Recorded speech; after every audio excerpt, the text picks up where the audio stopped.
हूं कि हमारे रिस्पेक्टेड जनाब जावेद अख्तर साहब बड़ी तेजी के साथ उसकी तरफ लपकेंगे, वो है साइंस। जबकि साइंस दर हकीकत खुदा के एग्जिस्टेंस को डायरेक्टली साबित करने या उसके एग्जिस्टेंस को डिनाई करने के लिए स्टैंडर्ड नहीं बन सकती। और उसकी वजह क्या है, ये मैं नहीं कह रहा, ये वो लोग कह रहे हैं जो साइंस के एक्सपर्ट्स हैं।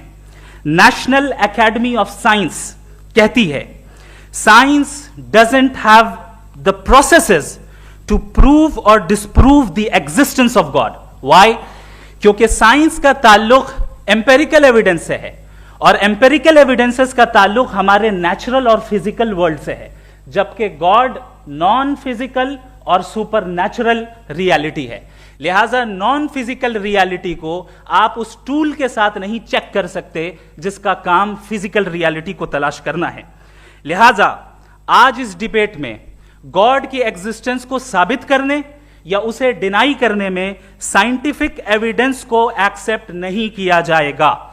दूसरा स्टैंडर्ड हो सकता है रेविलेशन, कि रेविलेशन के जरिए हम यह साबित करें कि गॉड एग्जिस्ट करता है या नहीं। लेकिन यह स्टैंडर्ड भी आज इररेलेवेंट है। क्यों? क्योंकि रेविलेशन मेरे नजदीक सोर्स ऑफ नॉलेज है, वैलिड सोर्स ऑफ नॉलेज है, लेकिन हमारे जावेद अख्तर साहब के नजदीक यह वैलिड सोर्स ऑफ नॉलेज नहीं है। लिहाजा आज की डिबेट में मैं एक भी एविडेंस किसी भी मजहबी स्क्रिप्चर से नहीं दूंगा ताकि जावेद अख्तर साहब के लिए वो अनएक्सेप्टेबल ना हो। तीसरा जो मेयार हो सकता है वो है ऑब्जर्वेशन, कि भाई कोई कहे कि हमें खुदा दिखाओ, अगर है तो दिखाओ, या ये कि खुदा के एग्जिस्टेंस पर एम्पेरिकल एविडेंस दो, तो ये है दर हकीकत गलत टूल का इस्तेमाल करना। ये ऐसा ही है कि जावेद साहब मुझसे ये मुतालबा करें कि मुफ्ती साहब आप मेटल डिटेक्टर के जरिए प्लास्टिक डिटेक्ट करके दिखाएं। अब चूंकि प्लास्टिक डिटेक्ट नहीं हो पा रही है लिहाजा plastic does not exist. No, you are using the wrong tool. इस टूल से प्लास्टिक को डिटेक्ट नहीं किया जाता। लिहाजा मैं समझता हूं कि गॉड के एग्जिस्टेंस पर एम्पेरिकल एविडेंस का मुतालबा करना एक बचकाना मुतालबा है और हमारे रिस्पेक्टेड जनाब जावेद अख्तर साहब इस स्टेज से अब बहुत आगे निकल चुके हैं। अब बचता है एक ही स्टैंडर्ड, और वो स्टैंडर्ड है अक्ल, लॉजिक, रीजनिंग। और यही वो स्टैंडर्ड है जिसके तहत गॉड की एग्जिस्टेंस को साबित किया जाएगा या गॉड की एग्जिस्टेंस को डिनाई किया जाएगा। लेकिन चूंकि ये बहुत इंपॉर्टेंट और सेंसिटिव टॉपिक है, इसलिए लॉजिकल आर्ग्यूमेंट भी ऐसा होना चाहिए जो डेफिनेटिव हो, इनडेफिनेटिव ना हो, जो 2 और 2 4 की तरह बिल्कुल वाजे हो, जिसे लॉजिकली रिजेक्ट करना पॉसिबल नहीं हो। फॉर एग्जाम्पल हम कहें हमारे रिस्पेक्टेड मिस्टर सौरभ साहब, ये एक इंसान है और तमाम इंसान कॉन्शियस बीइंग है। लिहाजा नतीजा क्या निकला, हमारे सौरभ साहब भी कॉन्शियस बीइंग है। क्या ये इनडेफिनेट आर्ग्यूमेंट है या डेफिनेट आर्ग्यूमेंट है? ये डेफिनेट आर्ग्यूमेंट है। ये 2 और 2 की तरह वाजे है, इसमें किसी तरह जो है लॉजिकली इसको रिजेक्ट नहीं किया जा सकता। तो अगर आज हमारे जावेद अख्तर साहब ऐसी कोई अकली दलील और लॉजिकल एविडेंस दें खुदा के ना होने पर जो डेफिनेट भी हो, तो मैं ये ऐलान करता हूं कि यकीनन मैं उस एविडेंस को कबूल करूंगा और उस पर गौर करूंगा। लेकिन साथ में यह भी ऐलान कर देता हूं प्रेडिक्शन के तौर पर कि ऐसा कोई डेफिनेट आर्ग्यूमेंट कोई नहीं पेश कर सकता। दलील हम देंगे और डेफिनेटिव दलील देंगे, लॉजिकल दलील देंगे, ऐसी दलील देंगे जो एंटायर एथिस्टिक वर्ल्ड उसे रेफ्यूट नहीं कर सकती। चलें अब हम एक एग्जाम्पल सोचते हैं, एक सिनेरियो, सिंपल सिनेरियो, तमाम ऑडियंस से गुजारिश है, हम और आप एक आइसोलेटेड आइलैंड पर हैं, ऐसा आइलैंड जहां पे हमसे पहले कोई कभी नहीं गया। चलते चलते आपके सामने अचानक आपने देखा एक पिंक कलर की बॉल पड़ी हुई है। सबसे पहला सवाल आपके जहन में क्या आएगा कि यह बॉल यहां क्यों आई, कैसे आई, ये पिंक कलर की ही क्यों है, कोई और कलर भी हो सकता था, ये इसी शेप में क्यों है, कोई और शेप भी हो सकता था। नेचुरली आप इस तरफ पहुंचेंगे कि कोई ना कोई है जिसने इन स्पेसिफिक प्रॉपर्टीज के साथ इस बॉल को बनाया है और यहां पे रखा है। चूंकि आप जानते हैं कि ये जो बॉल है इसका एग्जिस्ट करना जरूरी नहीं है, ये एग्जिस्ट कर भी सकती थी, नहीं भी कर सकती थी, और एग्जिस्ट करना ही था तो किसी और फॉर्म में करती, किसी और कलर में करती। अब आप इस बॉल को एक्सपैंड करते चले जाएं, एक्सपैंड करते चले जाएं, एक्सपैंड करते चले जाएं, यहां तक कि ये बॉल यूनिवर्स के साइज की हो जाए। बताइए कि क्या साइज के बढ़ जाने से सवाल बदल जाएगा? हरगिज नहीं बदलेगा। अभी भी सवाल रहेगा, ये यूनिवर्स कहां से आया, इन स्पेसिफिक प्रॉपर्टीज के साथ कहां से आया, क्यों आया, किसने बनाया, यह सवाल उस वक्त भी वैलिड रहेगा। लेकिन यह सवाल अगर हम जनाब जावेद अख्तर साहब से करें तो चूंकि इनका वर्ल्ड व्यू एथिस्टिक है, और सिर्फ इनका नहीं, मतलब जितने भी एथिस्ट हैं और एथिस्टिक वर्ल्ड व्यू को रखने वाले से अगर आप ये सवाल करें कि ये यूनिवर्स कहां से आया, तो इनका जवाब या तो आर्ग्यूमेंट फ्रॉम इग्नोरेंस होगा या डॉगमेटिक होगा। या तो ये कहेंगे कि मुझे नहीं पता कि ये कहां से आया, लिहाजा गॉड डज नॉट एग्जिस्ट, ये आर्ग्यूमेंट फ्रॉम इग्नोरेंस है। या ये कहेंगे कि ये यूनिवर्स खुद ब खुद बन गया, इसका मतलब ये है कि उस बॉल को भी खुद ब खुद बन जाना चाहिए। लेकिन बॉल के ताल्लुक से ये एक्सप्लेनेशन एक्सेप्ट नहीं की जाएगी कि खुद ब खुद बन गई, लेकिन यूनिवर्स के ताल्लुक से कर दिया जाएगा। इसे हम दूसरे अल्फाज में डॉगमा भी कह सकते हैं। दूसरी चीज, हमारे जावेद अख्तर साहब जरूर गॉड ऑफ गैप्स की मिसाल भी जरूर देंगे, और मिसाल देंगे कि पहले जमाने में बिजलियां कड़कती थी तो लोगों ने किसी एक खुदा की तरफ, और बारिश होती थी तो दूसरे खुदा की तरफ मंसूब कर दिया, उनके पास दलील नहीं थी। यह हमारा वर्ल्ड व्यू है ही नहीं, यह हमारा वर्ल्ड व्यू है ही नहीं, क्योंकि नेचुरल फेनोमेना के प्रोसेस की इंटरप्रिटेशन को जान लेने से यह कहां से साबित हो गया कि गॉड एग्जिस्ट नहीं करता है। इस पर मैं इंशाअल्लाह अभी आगे बात करूंगा। आप हजरात ये भी देखेंगे, और मैं ये एक्सपेक्ट करता हूं कि हमारे रिस्पेक्टेड जनाब जावेद अख्तर साहब जरूर इमोशनल आर्ग्यूमेंट्स भी देंगे, जो कि एक लॉजिकल फेलेसी है जब बात आती है ट्रुथ को डिसाइड करने में। क्यों? मिसाल के तौर पर वो कहेंगे कि अगर गॉड है तो ईविल क्यों एग्जिस्ट करता है, जबकि मैं कहता हूं ईविल का एग्जिस्ट करना गॉड के एग्जिस्ट करने की दलील है, उसके खिलाफ नहीं है। चूंकि अगर गॉड है तो हम सब उसके सामने अकाउंटेबल हैं, और अगर हम अकाउंटेबल हैं तो अकाउंटेबिलिटी के लिए ईविल का मौजूद होना जरूरी है, उसके बगैर हम अकाउंटेबल नहीं हो सकते। और अगर हम अकाउंटेबल नहीं हैं तो हम जनाब जावेद अख्तर साहब से पूछेंगे कि आप बताएं कि फिर सफरिंग इस दुनिया में क्यों है? अगर खुदा नहीं है तो सफरिंग क्यों है? और उन लोगों के जज्बे का क्या जिनके अंदर सफरिंग के बाद इंतकाम लेने का जज्बा पाया जाता है और वो इस दुनिया से ऐसे ही चले गए, क्या उनकी सारी तकलीफें बेकार चली जाएंगी? अब आ जाएं उसी एग्जाम्पल की तरफ कि बॉल, मुझसे अगर कोई पूछे इस बॉल को किसने बनाया और या इस एक्सपेंडेड बॉल को किसने बनाया, मैं कहूंगा कि चूंकि ये यूनिवर्स और इस यूनिवर्स की तमाम चीजें कॉन्टिंजेंट हैं। कॉन्टिंजेंट होने का मतलब ये होता है कि जो अपने एग्जिस्टेंस पे किसी के ऊपर डिपेंड करती हो, तो जाहिर है ये यूनिवर्स कॉन्टिंजेंट है। और अगर कोई चीज कॉन्टिंजेंट नहीं है तो मैं रिक्वेस्ट करूंगा कि मुझे दिखा दें कि कौन सी चीज यूनिवर्स में कॉन्टिंजेंट नहीं है, हम भी जरा गौर कर लें और हम भी देख लें। और जब कॉन्टिंजेंट चीजें मौजूद हैं तो फिलोसोफर्स की इस्तिलाह के मुताबिक, हम उस टर्मिनोलॉजी के मुताबिक हम उस जगह तक पहुंचते हैं और उस हस्ती तक पहुंचते हैं जिसे नेसेसरी बीइंग कहा जाता है, कि ये वो नेसेसरी बीइंग है जिसका मौजूद ना होना नामुमकिन हो। क्योंकि अगर ये मौजूद ना हो तो सारी चीजें एग्जिस्टेंस में आएंगी ही नहीं, और ये सारी कॉन्टिंजेंट चीजें उसी के ऊपर डिपेंड करती हैं। अब अगर आप ये सवाल करते हैं कि फिर उस हस्ती को किसने बनाया, फिर उसका कॉज क्या है, फिर उसका कॉज क्या है, फिर उसका कॉज क्या है, और एंडलेसली चले जाएं, इसे हम कहते हैं इन्फिनिट रिग्रेस ऑफ कॉजेस, जो कि लॉजिकल फेलेसी है। कॉन्सेप्चुअली इंफिनिटी पॉसिबल है। मिसाल के तौर पे न्यूमेरिकल्स 1 2 3 गिनते चले जाएं, इन्फिनिट नंबर्स हैं। मैं कॉन्सेप्चुअली बात नहीं कर रहा, प्रैक्टिकली रियलिटी में साबित करके दिखाएं कि infinite regress of causes possible है या नहीं। अगर पॉसिबल है तो हम मान लेंगे, मिसाल दे दें, और पॉसिबल नहीं है तो एक ही ऑप्शन बचता है जिसे हम कहते हैं नेसेसरी बीइंग। ऐसी नेसेसरी बीइंग जो इंडिपेंडेंट है, क्योंकि अगर वो डिपेंडेंट हुई तो वो नेसेसरी नहीं रहेगी।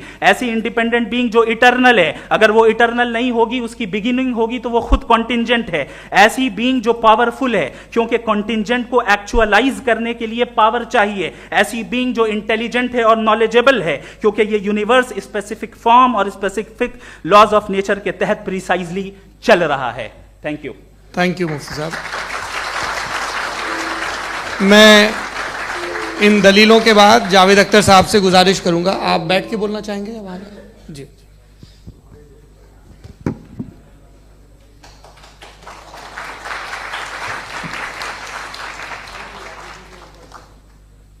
पहले तो मैं मुफ्ती साहब को एक अच्छी खबर देना चाहूँगा कि मेरी नॉलेज साइंस के बारे में बड़ी मामूली है, तो आप फिक्र ना करें उसकी, लेकिन कुछ कॉमन सेंस है मुझ में। देखिए, ये खुदा का तस्वुर कोई नया तस्वुर नहीं है, ये सदियों से रहा है। ये कुछ रिलीजन 3000 साल पुराने होंगे, 4000 साल पुराने होंगे, लेकिन इंसान कोई 10,000 12,000 साल से एग्जिस्ट करता है होमोसेपियन की शक्ल में, और हमेशा कुछ ना कुछ मज़हब रहे। ये मज़हब जाहिलों के नहीं थे, ये मज़हब एक ऐसी ग्रीक सोसाइटी के थे जहाँ बड़े बड़े फिलोसफर पैदा हुए। ये मज़हब इजिप्शियंस के थे जिन्होंने पिरामिड्स बनाए थे। ये रोमन्स के थे कि जिनका आर्किटेक्चर और सेनेट यानी पहली बुनियाद डेमोक्रेसी की, लिमिटेड थी मगर डेमोक्रेसी थी, ये उन लोगों ने किए थे।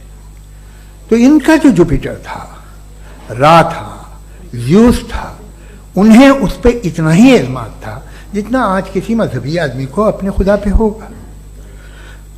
क्रिश्चियनिटी आने से पहले यूरोप में एक मजहब था, जर्मेनिक रिलीजन। उसका एक खुदा था, उसकी एक बीवी थी, उसके 2 बेटे थे, एक बेटी थी। फिर जर्मनी में जब यूरोप में क्रिश्चियनिटी आई तो वो खुदा, उसकी बीवी और पूरे ख़ानदान चला गया। तो हमने, अगर हम हिस्ट्री देखें तो खुदा जो है वो ज़्यादातर फ़नी है, वो हमेशा रहे नहीं। और वो जो लोग इन्हें मानते थे उनको आप कहें वो तो जाहिल थे, उन्हें तो कुछ पता ही नहीं था, ऐसा नहीं है। वो अपने वक्त में बड़े काबिल लोग थे और अपने वक्त में उन्होंने बड़े बड़े काम किए हैं, फिलोसफर्स थे, साइंटिस्ट थे, लेकिन उनका मजहब कहाँ गया, उनके खुदा कहाँ गए?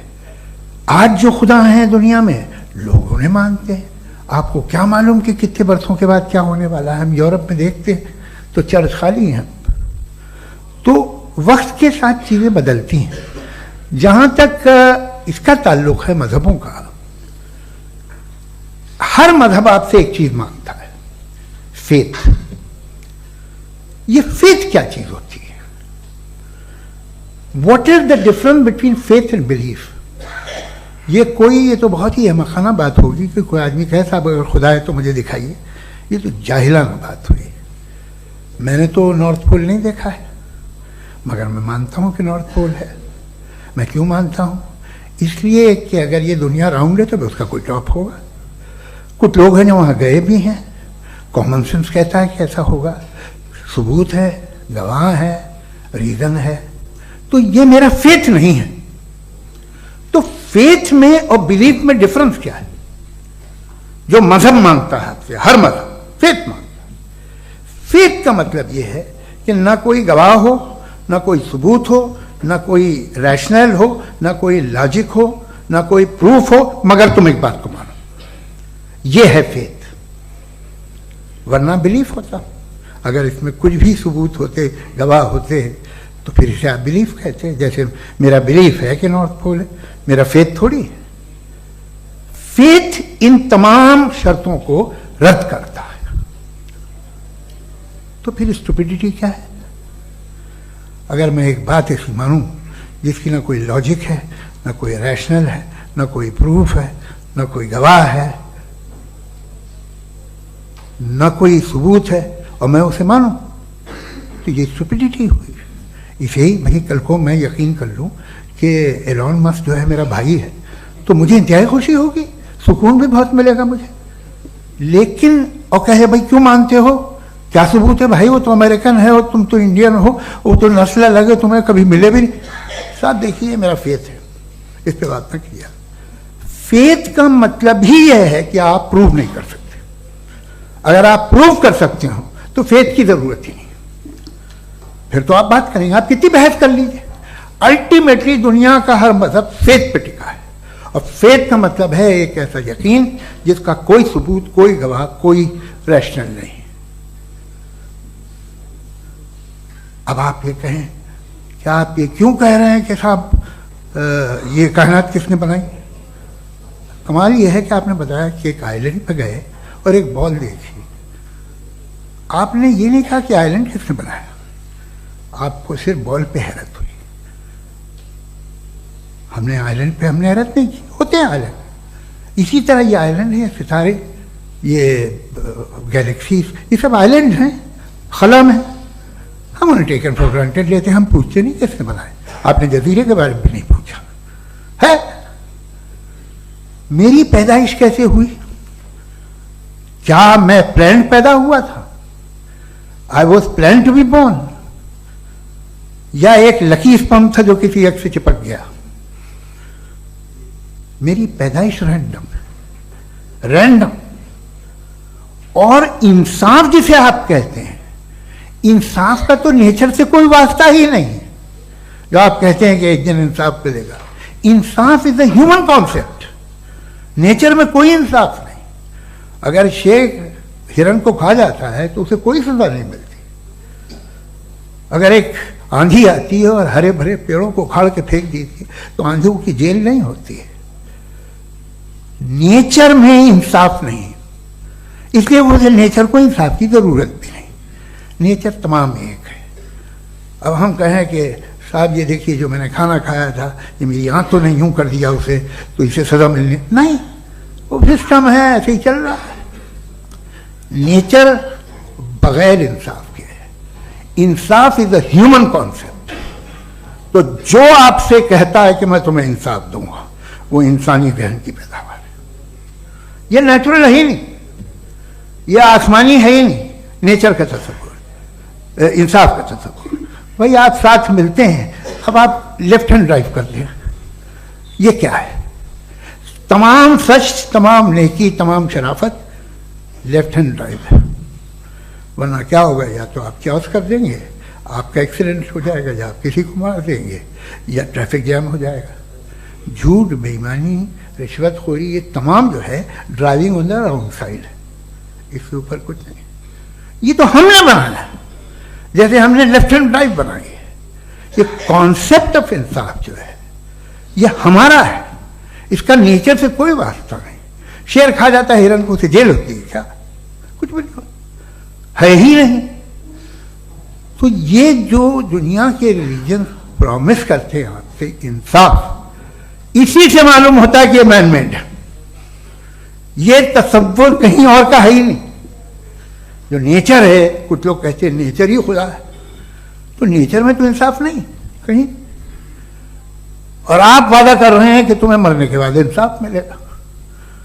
मुझे अगर मिलेगा तो मैं बहुत खुश होऊंगा, लेकिन मैं यकीन नहीं कर पाता हूं, इसलिए कि मैं फेथ नहीं पैदा कर सकता। The very fact that religions demand faith, इसका मतलब है कि उनके पास जस्टिफिकेशन नहीं है। अच्छा था, फिर रिलीजन अगर मॉडरेशन में है, कोई सभी नहीं, वो आप में कुछ खूबियां भी पैदा करता होगा, देखिए उससे ये फायदा है, वो फायदा है। अल्कोहल जो है वो ज़्यादातर दवाओं में यूज होती है, और एक सर्वे किया गया था अमेरिका में कि लॉन्जिटिविटी किन लोगों की है। तो एक तरफ वो लोग थे जो शराब पीते ही नहीं थे, और एक तरफ वो थे जो एक बोतल शराब रोज पीते थे। सबसे ज़्यादा लंबी उम्र उनकी है जो 2 पैक नाप के शराब पीते हैं और खाना खाते हैं। मगर हम शराब को बुरा समझते हैं, मैं भी बुरा समझता हूँ। क्यों? ऐसा होता नहीं। कुछ चीज़ों में आदत होती है कि वो बढ़ती है। आज तक में एक आदमी दूध पीता है, आप 10 साल बाद भी मिलेंगे तो एक ही गिलास पीता होगा। ऐसा नहीं होता, सुबह से दूध पीता रहता है। मिल्कोहलिक मैंने नहीं देखे, अल्कोहलिक होते हैं। ये टेंडेंसी है मजहब की कि वो बढ़ता है, जैसे कैंसर बढ़ता है, जैसे शराब बढ़ती है। कुछ लोग होंगे जो उसे सही तरह से यूज करते हैं। मुझे यकीन है कि हमारे मुफ्ती साहब भी उनमें से एक हैं, इनसे बहुत खुशी हुई मुझे इनसे मिलकर। लेकिन कितने लोग हैं कि आज आप देखते हैं दुनिया में जो तबाहियां हैं, इनमें कितना हाथ है उन लोगों का जो बिलीवर कहते था मजहब ये नहीं कहता, ना कहता होगा, मगर जब ये मजहब पीते हैं तो ऐसे बिहेव करते हैं।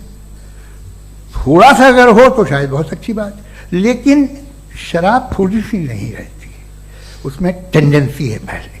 थोड़ा सा अगर 2-3 कैंसर के सेल हो ना बॉडी में तो आदमी सिम रहेगा, लेकिन वो 2-3 सेल नहीं रहते, वो मल्टीप्लाई होते हैं। जावेद साहब टाइम पूरा हो गया। टाइम हो गया तो बस बात खत्म हो गई। अच्छा, मुझे कुछ और कहने को था भी नहीं। जी, मैं पहले जवाबी दौर के लिए इनवाइट कर रहा हूं मुफ्ती साहब को। Your rebuttal round 1, you have 7 minutes।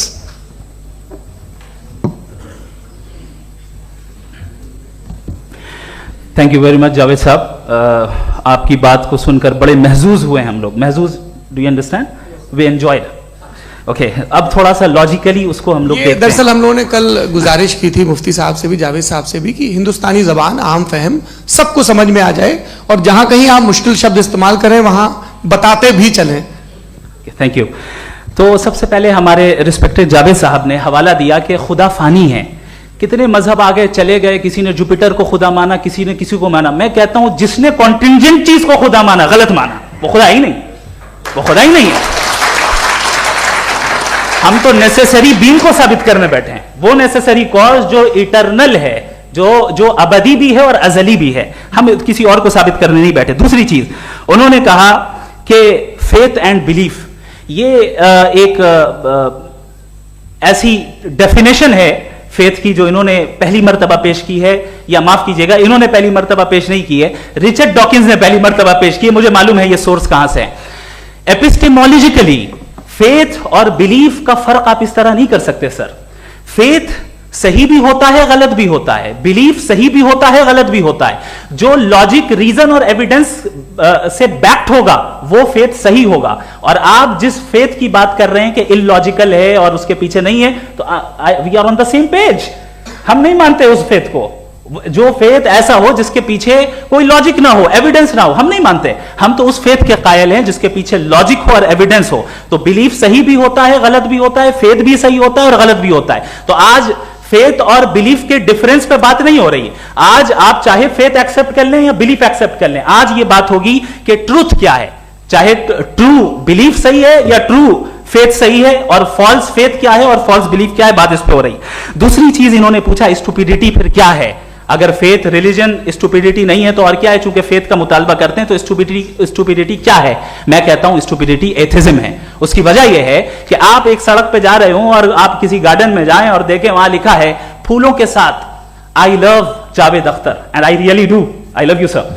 सो जब आप वहां पर पहुंचे तो वहां पहुंचकर अब ये बताएं, क्या आप ये कहेंगे वाह व्हाट अ नेचुरल सिलेक्शन? ये क्या नेचुरल सिलेक्शन है? नहीं, ये प्रिसाइजली डिजाइंड है, इसके पीछे डिजाइनर है।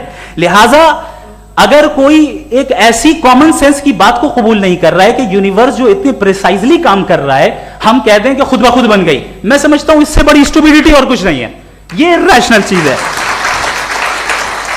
फिर हमारे सर ने कहा कि आपने बॉल पे फोकस किया, आइलैंड पे फोकस नहीं किया। अरे आइलैंड को किसने बनाया, यही समझाने के लिए तो बॉल की मिसाल दे रहा हूं।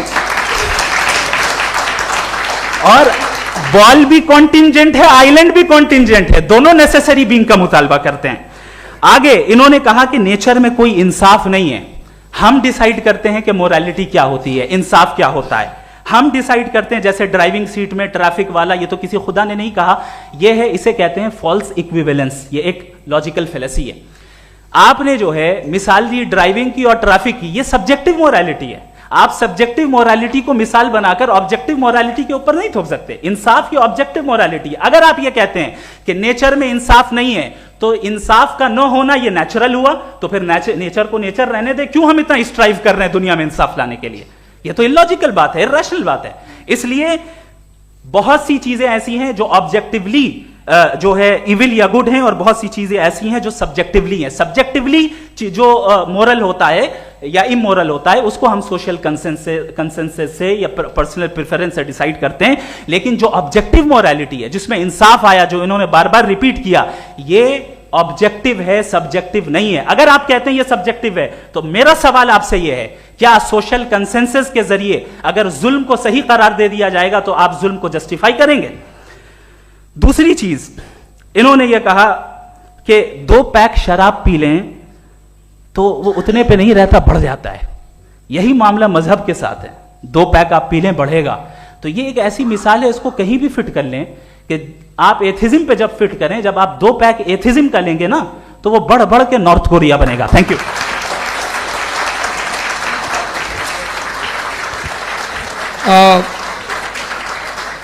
फर्स्ट राउंड के रिबटल के लिए मैं जावेद साहब को इनवाइट कर रहा हूं। आपके पास 7 मिनट का वक्त है, रीसेट कर दीजिएगा प्लीज। मुझे इस बात की खुशी है कि मुफ्ती साहब ने भी मान लिया कि नेचर में कोई इंसाफ नहीं है। तो कोई भी चीज़ जो इंसान ने नहीं बनाई है उसमें इंसाफ नहीं होता है। एक बात मैं आपसे अर्ज़ करूँ, जरा पता लगा लीजिएगा, ये जो आप बाग में जाते हैं बेहद खूबसूरत फूल देखते हैं ना, इनमें से कोई नेचुरल नहीं है। ये सारे फूल क्रॉस करके बनाए गए हैं। जो जंगल में फूल होते हैं नहायत मामूली होते हैं, ये फूल इंसानों ने बनाए हैं। जो आप बाग में देख के वाह वाह कहते हैं, ये इंसानों के बनाए हुए हैं। डिफरेंट फूलों को क्रॉस करके, डेवलप करके, फिर क्रॉस करके इस तरह से बनाए गए। नेचुरल फ्लावर नहीं। किसी जंगल वीरान में जाके आप गुलाब के फूल नहीं देखेंगे। ये सब बनाए हुए इंसान ने, बहुत से काम इंसान ने किए हैं। बाकी है कि आपने मेरी एक बात का जवाब नहीं दिया, जिससे मुझे शिकायत है कि फेथ क्या है और आप फेथ मांगते क्यों हैं मुझसे। आप तो लॉजिकल हैं, आपके पास तो सारे रैशनल्स हैं, आपके पास सारे सबूत हैं, तो आपको फेथ की डिमांड क्यों करते हैं कि भाई तुम सरेंडर कर दो और सवाल मत करो। कोई मजहब सारे सवाल करने की इजाजत नहीं देता है और मना करता है कि ज़्यादा सवाल ना करो, बह जाओगे तुम। आप क्यों रोकते हैं? हकीकत यह है कि इंसानी तारीख क्या है। इंसानी तारीख ये है कि दुनिया में 2 तरह के लोग हुए हैं। एक वो जिन्होंने अपनी लाइल्मी की परस्तिश की है, दूसरे वो जिन्होंने अपनी इग्नोरेंस या लाइल्मी से झगड़ा किया है और मालूम किया है कि क्या है। ये जो आप कह रहे हैं, आज आप हैरान हैं कि भाई ये यूनिवर्स कैसे बनी। लोग हैरान थे कि सूरज डूबता है तो इधर से कैसे निकलता है। और आप एक कदम जाके हमेशा का मानने को तैयार है, एक कदम पीछे ही मान जाइए। भाई आप इसके बाद जाते हो, कहते सवाल ना करना कि ये कहां से आया, ये पावर तो हमेशा से हमेशा रहेगी। तो आप यूनिवर्स के बारे में मानने में क्या तकलीफ है? एक कदम पहले रुक जाइए। ये हमेशा से थी या नहीं थी, हमें मालूम नहीं है।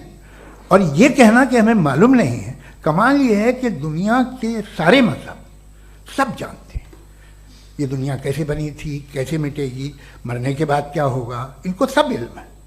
इनको किसी को डायनासोर होते थे पहले ये नहीं पता था, किसी को नहीं पता। किसी भी दुनिया की मजहबी किताब में डायनासोर का जिक्र नहीं है। लेकिन बाकी सब बातें, how to make universe in 4 easy lessons and बाकी सब पता है। जिसको सब पता है वो गड़बड़ है। हम में ये इंकिसार, ये ह्यूमिलिटी होनी चाहिए कि हम ये कहें कि हमें ये बहुत सारी बातें नहीं मालूम, लेकिन हम उनकी परस्तिश ना करें, अपनी लाइल्मी को की परस्तिश ना करें, हम उसे पता लगाने की कोशिश करें। जिस दुनिया में आप बैठे हैं सर, ये हॉल जो है, ये इलेक्ट्रिसिटी जो है, ये माइक जो है, जिस हवाई जहाज से आप आए थे, वो जिस कार से आप यहाँ आए हैं, ये सब उन लोगों की बनाई हुई है जिन्होंने सवाल किए थे। ये दुनिया जिसमें आप आज आराम से हैं, ये उन लोगों की बनाई है कि जिन्होंने सवाल किए थे। और हर स्टेज पे इन सवालों को मकरूह कहा गया था, गलत कहा गया था। आप जरा तारीख पढ़िए, एक बड़ी दिलचस्प किताब है बर्ट्रैंड रसेल की, जिसमें उसने रिलीजन एंड साइंस कि कब से रिलीजन जो है साइंस के अगेंस्ट है। और हद तो यह है कि भाप के इंजन के खिलाफ थे, स्टीम इंजन के भी खिलाफ थे, और फतवे हुए उन पे, वेटिकन ने दिए। तो ये हमेशा, अभी जैसे ही ये राइट विंगर आते हैं अमेरिका में पावर में, तो वो जो अपना ये क्या बोलते हैं उसे, सीड क्या बोलते हैं, सीड क्या जो, हाँ नहीं सीड जो होते हैं जिस पे जी, नहीं भाई, वो जो ह्यूमन बॉडी के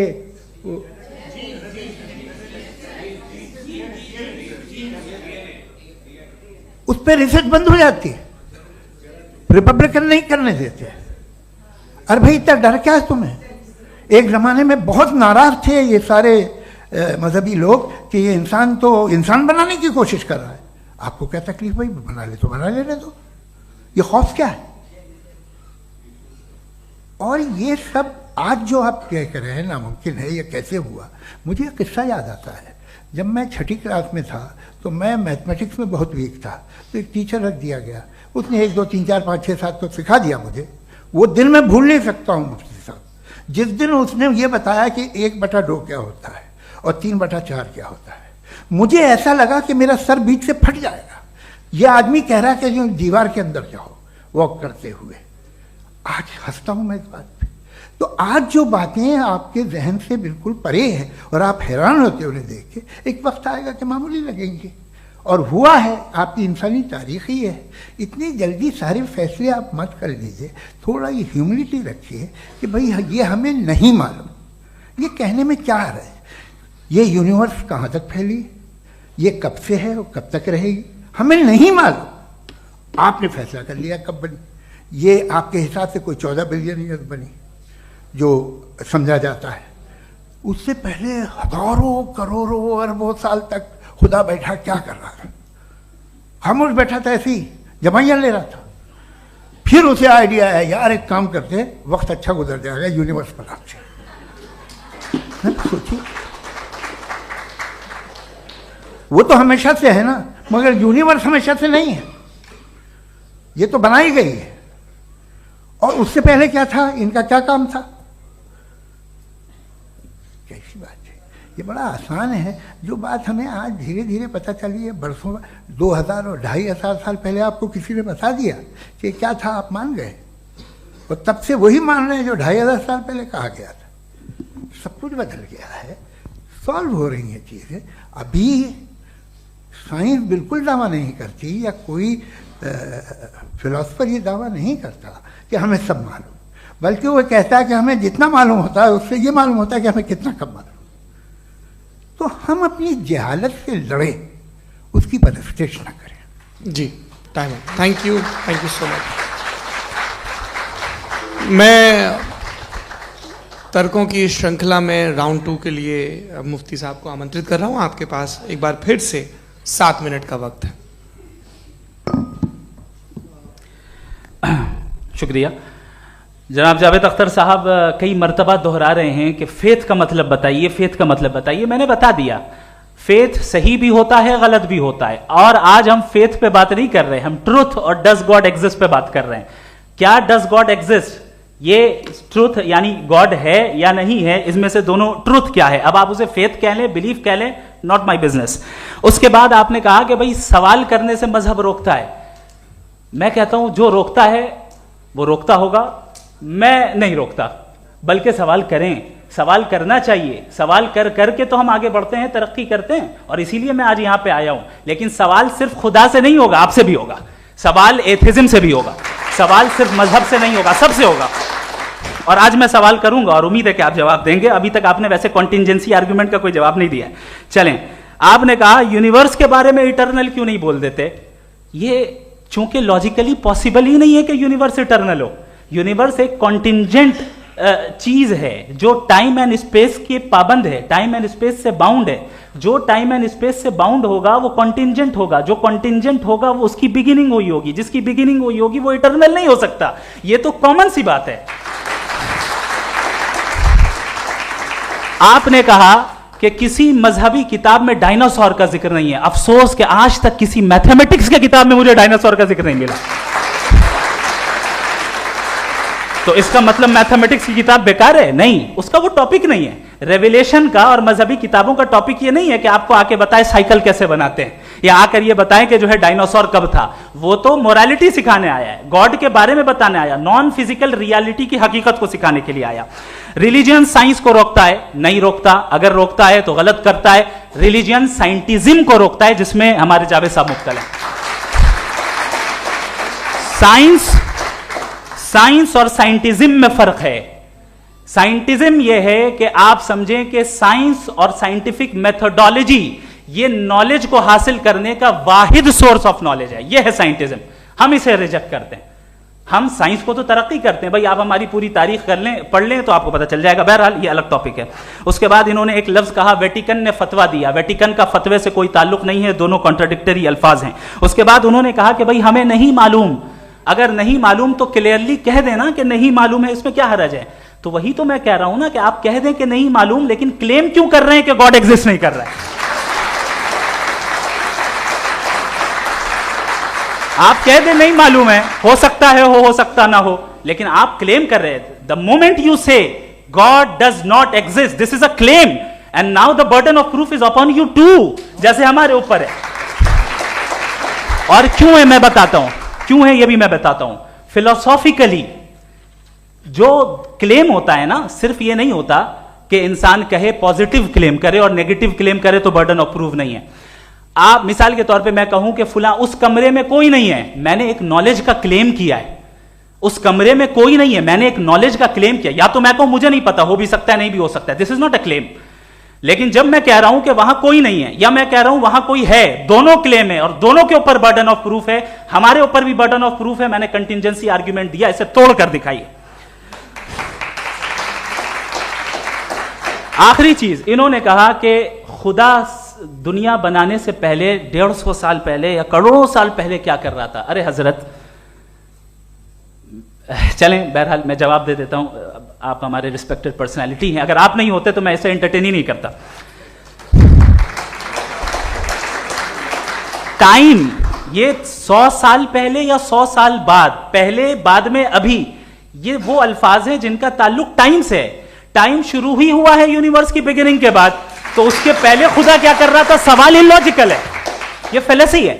यानी आप ये कह रहे हैं कि यूनिवर्स के बनने से पहले खुदा क्या कर रहा था? टाइम के बनने से पहले, पहले का ताल्लुक टाइम से, टाइम उस वक्त था ही नहीं, तो ये सवाल ही इनवैलिड है खुदा के ताल्लुक से. दूसरी चीज, आर्ग्यूमेंट ऑफ कंटिजेंसी जो मैंने आपके सामने पेश की है, आपने बार बार ये प्रूफ किया और ये कह रहे हैं कि गॉड ऑफ गैप्स. देखिए, पहले नहीं मालूम था, साइंस ने कर दिया. सिंपल की मिसाल से मैं समझा देता हूं. जिस गैप्स की आप बात कर रहे हैं ना, साइंस उन गैप्स को जिन चीज के जरिए भी प्रूव करेगा वो कॉन्टिंजेंट ही होगा. अब चाहे वो फोर्स हो, मैटर हो या एनर्जी हो. लिहाजा सवाल हमारा उस वक्त भी वैलिड होगा जब तक कि आप नेसेसरी बीइंग पे ना आ जाएं. और इन्फिनिट रिग्रेस पॉसिबल नहीं है of causes in practical world, तो जाहिर है कहीं रुकना पड़ेगा. जहां रुकेंगे वही खुदा है. दूसरी चीज, आपने ये कहा, क्या कह रहा था मैं, किस पॉइंट को? What? Oh no, after that. Just now. हाँ, जहां रुकेंगे वही खुदा है. बहरहाल, तो टाइम का जिक्र हो गया. गॉड ऑफ गैप, सॉरी, या इसकी एक मिसाल आप ले लें. एक कार है, एक साहब ने देखा कि भाई कार जो है उसके व्हील्स कितने अच्छे लगे हुए हैं, सही जगह पे. स्टीयरिंग जो है कितने अच्छे जगह पे लगी हुई है, और सीट्स कितने वेल डिजाइंड है, कितनी प्रिसाइजली ये कार काम कर रही है. तो जरूर कोई ना कोई इसे क्रिएट किया है, किसी ने क्रिएट किया है. अब जावेद साहब आए और कहे, अरे जनाब बोनेट खोलिए, इसमें इंजन है, इंजन इस कार को चला रहा है, hence prove no one has created the car. This is illogical, this is irrational. आपने इंजन के जरिए उस गैप को तो साबित किया, लेकिन क्या उससे कार की जो क्रिएशन है और उसका जो क्रिएटर है ये इम्पॉसिबल हो जाए? ऐसा पॉसिबल है? उसका सवाल खत्म हो जाए, ऐसा पॉसिबल है? नहीं. आपने गैप्स को फिल करके, कॉन्टिंजेंट चीजों से गैप्स को फिल करके हमारे ऑब्जर्वेशन को और ब्रॉड कर दिया. अब हमें और पता चल गया कि ये जो कार है इसका सिस्टम कितना ज्यादा कॉम्प्लेक्स है. पहले कम समझते थे, अब कॉम्प्लेक्सिटी और ज्यादा वाजे हो गई. अब हमें समझ में आ रहा है कि हमारी सर्टेनिटी और बढ़ गई कि जरूर इस कार को किसी ना किसी ने बनाया. यही मामला यूनिवर्स का है. साइंस हमेशा फिजिकल वर्ल्ड की चीजों को ही फिल करती जाएगी और फिजिकल चीजों से ही करती जाएगी, चूंकि एम्पेरिकल एविडेंस का ताल्लुक फिजिकल वर्ल्ड से है. आप साइंस के जरिए मेटाफिजिकल रियलिटी को कभी साबित नहीं कर सकते. ये रॉन्ग टूल का इस्तेमाल करना है. ये वही काम है कि आप मेटल डिटेक्टर से प्लास्टिक डिटेक्टर करने चलें, जो कि जाहिर है सही नहीं है. Thank you.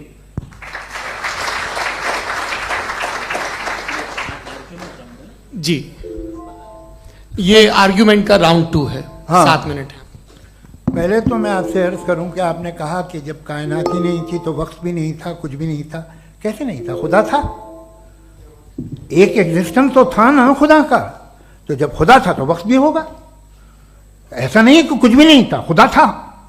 अच्छा, बाकी एक आपने कहा साहब आप साबित कीजिए, आपके पास भी लॉजिक है या मेरे पास भी लॉजिक है. आपका, मेरा जिम्मेदारी नहीं है साबित करना कि खुदा है. बर्टन रसल ने एक बड़ी अच्छी बात कही, बर्टन रसल ने एक बड़ी अच्छी बात कही। मैं आपसे अगर ये दावा करूं कि एक चाय की केतली मरीख के चारों तरफ घूम रही है, मार्स के चारों तरफ, तो ये आपका काम नहीं है कि आप साबित करें कि कोई चाय की केतली नहीं है। ये मेरा काम है, मैंने दावा किया है।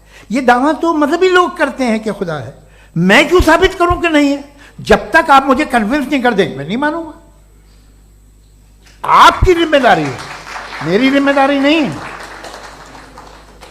दोयम ये कि ये जो आप कह रहे हैं, जो गैप्स हैं, ये गैप जब जब किसी मजहब को चैलेंज करते हैं, जब ऐसा कोई बात आती है तो हंगामा हो जाता है कि जब वो चैलेंज करें किसी फेथ को। ये तमाम साइंस जो है इसे मुख्तलिफ जगहों पे मुख्तलिफ वक्तों में मजहब ने रोकने की कोशिश की है। ये किताब है religion and science Burton Russell की, पढ़िएगा, अच्छी लगेगी आपको। तारीख ही है साइंस, मजहब की साइंस से उसका यही रिश्ता है। अच्छा, अब ये हम सोचें कि बहरहाल ये वजूद जो है मजहब और ये बिलीव इन गॉड इंसान को बेहतर बना देता है, तो एक काम कीजिए, हिंदुस्तान वर्ल्ड का नक्शा लीजिए और मार्क कीजिए कि रिलीजन कहाँ कहाँ ज़्यादा है, कहाँ कहाँ, चाहे वो लैटिन अमेरिका हो या मिडल ईस्ट हो या फार ईस्ट हो या हिंदुस्तान के वो इलाके जहाँ मजहबियत ज़्यादा है। रख दीजिए नक्शा अलग। अब दूसरा नक्शा कि कहाँ कहाँ नाइंसाफ़ी, रिप्रेशन, औरतों के हुकूक की पामाली, जुल्म, डिक्टेटरशिप कहाँ है, नक्शा एक ही होगा।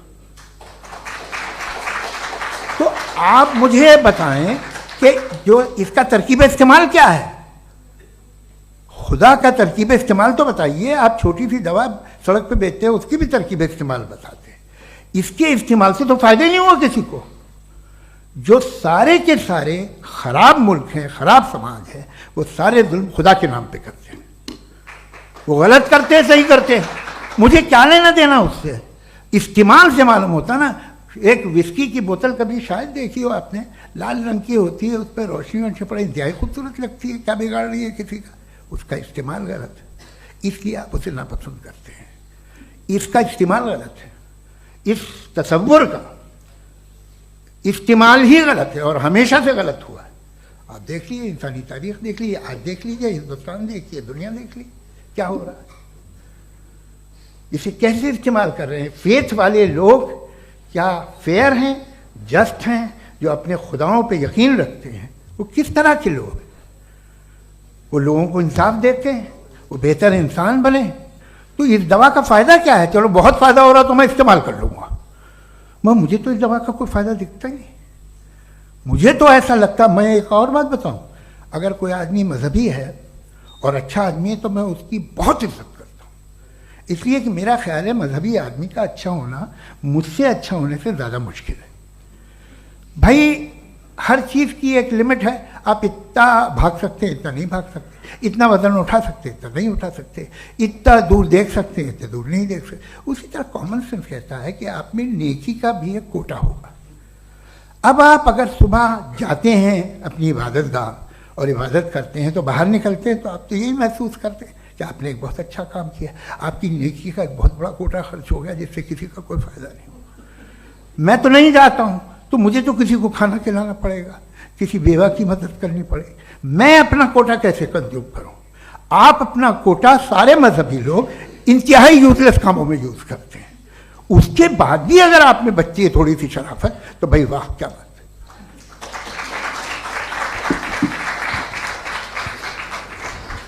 है। एक तो मुझे ये बात बहुत अच्छी लग रही है कि दोनों ही विद्वान समय को मानते हैं और बहुत समय से अपनी दलीलें और बाज दफा समय से पहले अपनी तकरीरें पूरी करके अपनी अपनी कुर्सी पर बैठ रहे हैं। ये इस आर्ग्यूमेंट का राउंड 2 पूरा हुआ। अब रिबटल का राउंड 2 है और उसके बाद क्रॉस एग्जामिनेशन होगा। नहीं, आपका आर्ग्यूमेंट हो गया सर। हमारे यहाँ स्कूल के सिलेबस में पंच परमेश्वर कहानी पढ़ाई जाती है, प्रेमचंद जी की लिखी हुई। आप निश्चिंत रहिए, आपके कोई राउंड में मिस नहीं होने दूंगा। रिबटल का राउंड 2, मुफ्ती शमाइल नदवी साहब।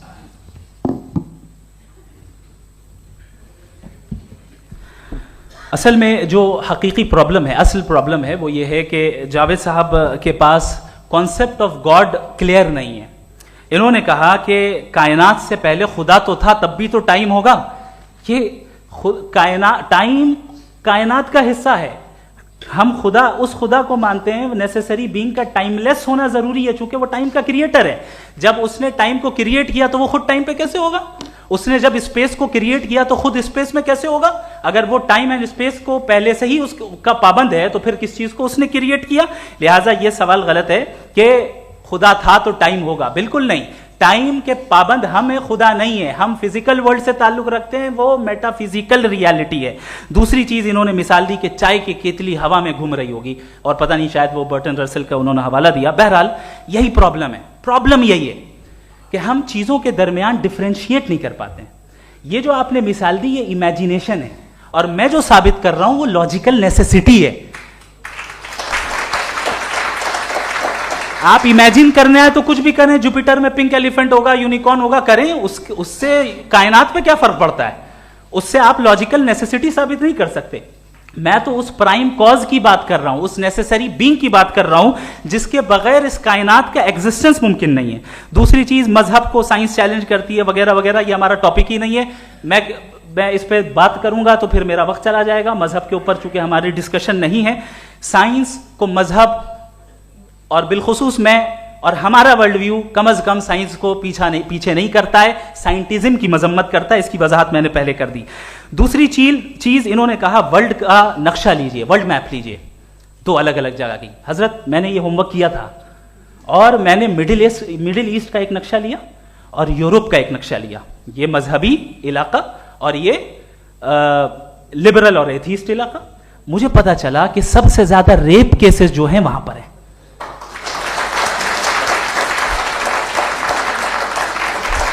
मुझे ये पता चला यूएन की रिपोर्ट के मुताबिक, मैं ये अपने घर से नहीं लेके आ रहा, कि जो वर्किंग वुमेन है यूरोपियन कंट्रीज में, उसमें 81% वुमेन सेक्सुअल हैरेसमेंट का वर्क में शुमार हो रही है। ये मिडिल ईस्ट में नहीं हो रहा है, वो मजहबी लोग हैं इसलिए नहीं हो रहा है। दूसरी चीज, आपने ये कहा कि मजहबी आदमी का अच्छा होना हमारे अच्छे होने से बहुत मुश्किल है, बहुत मुश्किल है। तो इसका मतलब यह है कि गॉड के अलावा आपके पास अच्छे और बुरे का कोई स्टैंडर्ड है। मैं चाहूंगा कि कन्वर्सेशनल स्टाइल वाली डिस्कशन और सेगमेंट पे इसी पे बात कर लेते हैं। Thank you very much.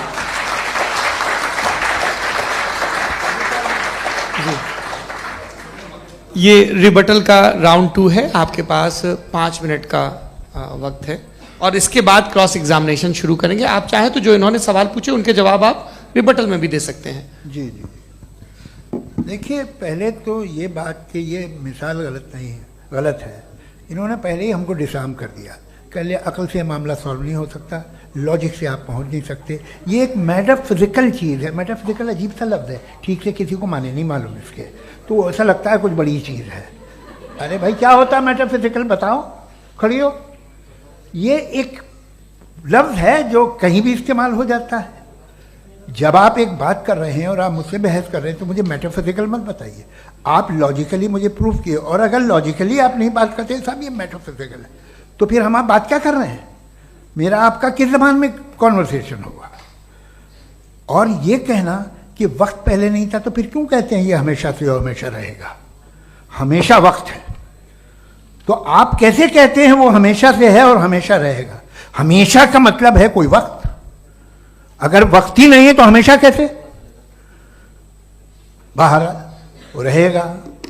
अब मैं ये देखता हूँ, आपने कहा ना कि वहाँ रेप ज़्यादा होते हैं, तो हम एक बात देखते हैं कि ये दुनिया जिस पे वो कादर मुतलक है, जिसकी मर्जी के बगैर पत्ता भी नहीं हिलता, ओमनीपोटेंट है, ये दुनिया चल कैसे रही है? और इस दुनिया का हाल क्या है? 45,000 बच्चे जो 10 साल की उम्र से कम थे वो गाजा में मरे।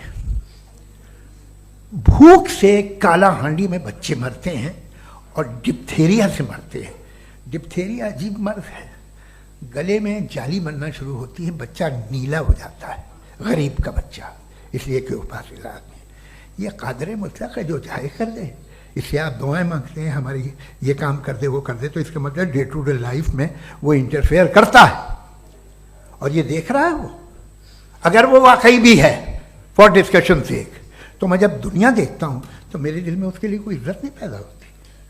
ये क्या कर रहे हो तुम पूरे ऑल पावरफुल हो, ओमनीपोटेंट हो, ओमनी प्रेजेंट हो। तुम तो वहां गादा में रहे होगे ना, तुम हर जगह हो। तुम देख रहे थे कि बच्चे की कैसे धज्जियां उड़ रही, तुम देख रहे थे, और तुम चाहते हो मैं तुम्हारी परस्तिश करूंगा, तुम हो भी। अरे यार, इसके अच्छे तो हमारे चीफ प्राइम मिनिस्टर हैं, कुछ तो ख्याल करते हैं। कमाल है। आप किसकी इबादत कर रहे हैं? अगर वो है भी, ये दुनिया नाइंसाफी से, जुल्म से, जबर से, तशद्दुद से भरी हुई है। और आप ये मत कहिएगा कि वो देख रहा है और वो बताएगा एक दिन। अगर वो देख रहा है और इंटरफेयर नहीं करता तो आप दुआ क्यों मांगते? आप कहते हैं मेरा ये काम करा दे, इसके मतलब है वो दखल दे सकता है, वो आपको नौकरी दिलवा सकता है, भले दूसरे आदमी को न मिले, मगर आपका काम कर देगा चूंकि आपने दुआ मांगी है। तो जब वो आपको नौकरी दिला सकता है, लड़की की शादी कर सकता है, बेटे को ग्रीन कार्ड दिलवा सकता है, तो कम से कम ये जो मर रहे हैं बच्चे, इनको रोक दे, कुछ तो करे। मुझे तो दुनिया में, इस दुनिया का कोई मालिक है, इसका ओमनीपोटेंट कोई रूलर है, और ये दुनिया ऐसी चल रही है।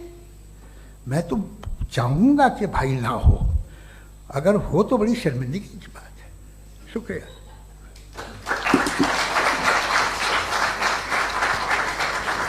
देवियों और सज्जनों, इस बहस के 2 राउंड और 2 रिबटल पूरे हो चुके हैं। अब सबसे ज़रूरी और सबसे मुश्किल राउंड शुरू हो रहा है, क्रॉस एग्जामिनेशन का। अब इन विद्वानों की सज्जनता की एक परख भी होगी, और वक्त हमने 16 मिनट का तय किया है। पहला सवाल आप पूछना चाहेंगे? जी बिल्कुल। पहले बोले भी आप माइक ले लीजिएगा हाथ में, ये नीचे से ऑन जी। मैं बोलता हूँ, ये डायस हटा सकते हैं क्या हम थोड़ा क्विकली? डायस पीछे कर दीजिए बस थोड़ा सा, है, ताकि ये जो दाएं बाएं लोग बैठे हैं, इसे हटा ही दीजिए। अब हमें वहां तो जाने वाले नहीं। आराम से आराम से दोनों तरफ से हटा दीजिए।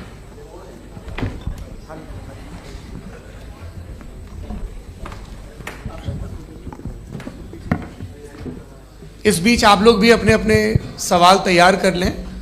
ये ध्यान रखेंगे कि मैं यहाँ से सवाल लूँगा, आप लोगों को अपना हाथ ऊपर करना है, अपना नाम बताना है, और अधिकतम 3 वाक्यों में अपना सवाल पूरा करना है। कई लोग सवाल की जगह भाषण देने लगते हैं, उससे आज बचना है। जी मुफ्ती साहब, पहला सवाल आपका, 16 मिनट हैं, हम दोनों लोगों के सवाल लेंगे। जी जी बहुत शुक्रिया। आपकी जो अभी बात हुई बहुत अहम थी, मैं इसको चाहूँगा कि आगे डिस्कस करूँ, लेकिन चूँकि अभी ये वो सेगमेंट है क्रॉस एग्जामिनेशन, तो सबसे पहला सवाल आपसे ये है कि जो मैं इतनी देर से कॉन्टिंजेंसी आर्ग्यूमेंट आपको बता रहा था, ये अकल से ही बता रहा था हजरत, आप ये बताएं कि आप इन्फिनिट रिग्रेस ऑफ कॉजेस को पॉसिबल मानते हैं या नेसेसरी बीइंग के एग्जिस्टेंस को सही समझते हैं? चूंकि 2 ही ऑप्शन हो सकता है, आप ये बताएं। देखिए, आपको मैं ईमानदारी से बात करूं, एक तो मैं कॉन्टिजेंसी वर्ड ठीक से समझता हूँ, और इस वक्त भी जो आपने अंग्रेजी के अल्फाज इस्तेमाल किए वो ज़रा थोड़े से मुझे डिफ़िकल्ट और कॉम्प्लिकेटेड लगे, तो आप ज़रा सिंपल ज़बान में सवाल कर सकते हैं? बिल्कुल कर सकता हूँ जी। यूनिवर्स की हर चीज़ कॉन्टिंजेंट होने का मतलब ये है कि वो अपने एग्जिस्टेंस में किसी के ऊपर डिपेंडेड है। जो भी चीज़ डिपेंडेड होगी वो चीज़ इंडिपेंडेंट नहीं हो सकती, तो उसका कोई ना कोई कॉज होगा। तो अब आप क्या समझते हैं कि ये इन्फिनिट रिग्रेस है, यानी कॉज पर कॉज, कॉज पर कॉज, कॉज पर कॉज, और कभी कोई यानी ये एंडलेसली चलता रहा? क्योंकि अगर ऐसा होगा तो हम तो एग्जिस्टेंस में आते ही नहीं। लॉजिकली ये मुत्तफक अलैह चीज़ है, मुत्तफक अलैह, अग्रीड अपॉन। इस पे हमने एग्री किया था कि मुश्किल शब्द आएगा तो अर्थ बताना पड़ेगा। तो इन्फिनिट रिग्रेस तो पॉसिबल नहीं है, तो कहीं ना कहीं आपको रुकना पड़ेगा ऐसे नेसेसरी बीइंग पर। नहीं, कोई जरूरत नहीं रुकने की। किसने कहा आप रुकना पड़ेगा? आप रुकते हैं खुदा पे, आप नहीं रुकते। आप कहते हैं वो हमेशा से, जब उस वक्त से जब वक्त नहीं था। आप कहाँ रुकते हैं कि अब हुआ था वो? आप नहीं कहते। हम क्यों नहीं मान सकते कि यूनिवर्स जो है और बल्कि मल्टीवर्सेस जो है वो हमेशा से हैं, वो बनती है, बिगड़ती है। एक हमारे यहाँ एक चीज़ है ब्लैक होल, वो समेट लेता है वापस, फिर ब्लास्ट होता है, फिर फैल जाता है। और इसमें हमारी तो खैर कोई औकात ही नहीं है। इंसान की एक छोटे से जर्रे पे हम 50-60 साल की उम्र रखते हैं, जो करोड़ों अरबों साल की कायनात है उसमें, और पैदा भी नहायत ही बेहुदा वजह से हुए थे। तो इसमें ये सोचना कि इसकी वजूहात और ये क्यों है, ये डिपेंडेंट है, ये हम देख रहे हैं, क्या मालूम। आप सोचिए कि ये जो फैल रही है कायनात, ये कहाँ फैल रही है, ये कहाँ जा रही है, और ये फैल क्यों रही है? अरे बना ली थी तुमने, रुको भैया, काफ़ी है। ये फैल क्यों रही है? ये और कौन सी कायनात जिसे मैं दूरबीन से देखता हूँ तो 2 बिलियन लाइट ईयर पे है, उससे मेरा कोई वास्ता ही नहीं है। 2 बिलियन ईयर यानी अगर मैं 80,000 माइल्स पर सेकेंड से चलूँ तो 20 करोड़ साल में वहाँ पहुँच जाऊँगा। इसकी ज़रूरत क्या थी? ये दुनिया, ये कायनात तो इंसान अशरफुल मखलूक़ात के लिए बनाई गई ना। तो ये सब ये टर्म समझ में नहीं आया, इसमें कोई खास समझने वाली बात थी भी नहीं। ये जो अल्टीमेट कहा यह जाता है कि ये जो पूरी यूनिवर्स है, ये जो दुनिया है, ये इंसान के लिए बनाई गई। अच्छा, ये सब इंसान के लिए। क्यों साहब, सही है ना? बिल्कुल, लेकिन इसका ये मतलब नहीं कि किसी चीज के पीछे रीजन आपको नहीं पता तो रीजन नहीं है, इसे कहते हैं नहीं, मुझे नहीं पता, लेकिन मेरी जिम्मेदारी नहीं है। वो बिल्कुल सही कहा था उसने, बर्टन रसल ने। आपने उसे मजाक में टाल दिया कि भाई आप एक दावा कर रहे हैं, मैं क्यों कहूं कि ये गलत है दावा? आप प्रूफ कीजिए, मेरे पे जिम्मेदारी ही नहीं है, मैंने थोड़ी कहा है। आप प्रूफ कीजिए कि ये सही है। आप आर्ग्यूमेंट ऑफ कंटिंजेंसी का जवाब ही नहीं दे रहे हैं। पूछना चाहेंगे? आप सवाल पूछना चाहेंगे मुफ्ती साहब से?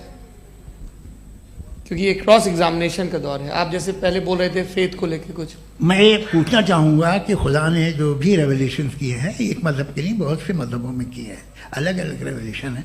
कहीं कुछ एक बातें हैं, कॉन्ट्रडिक्शन भी है आपस में, कहीं कुछ आप कर सकते हैं, कहीं कुछ नहीं कर सकते। ऐसा नहीं है कि सबकी कोड ऑफ मॉरल एक है। तो ये किस्सा क्या है? अब आप ये देखिए कि मुझे कभी कभी लगता है कि जो फुटबॉल फाइनल होता है, लाखों लोग होते हैं, फिर वो टीवी कवर करती, करोड़ों लोग, अगर उसमें खुदा की एक बूमिंग आवाज़ आ जाती, मैं गॉड हूँ, तो सारे लोग अभी सुन लेते और टीवी पे भी सुन लेते, किस्सा खत्म होता। ये इतनी राजदारी क्या है कि तुम सामने कुछ तो सबूत दे दो हमें सॉलिड। ये कह साहब ये यूनिवर्स कैसे बनी, इससे मसला क्या हल होगा? मैं पूछूंगा आपसे खुदा कैसे बना? क्यों नहीं पूछूंगा कैसे बना? बल्कि वो तो कायनात से कहीं ज़्यादा इंटेलिजेंट है, कायनात से कहीं ज़्यादा कॉम्प्लेक्स। जी वो हमेशा से है, आप कहेंगे मैं मान लूँगा।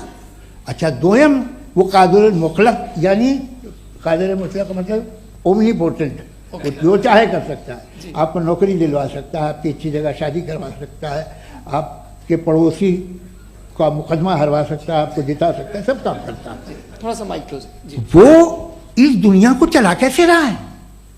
ये दुनिया कैसे चल रही है? आपको इस पर हैरत नहीं होती?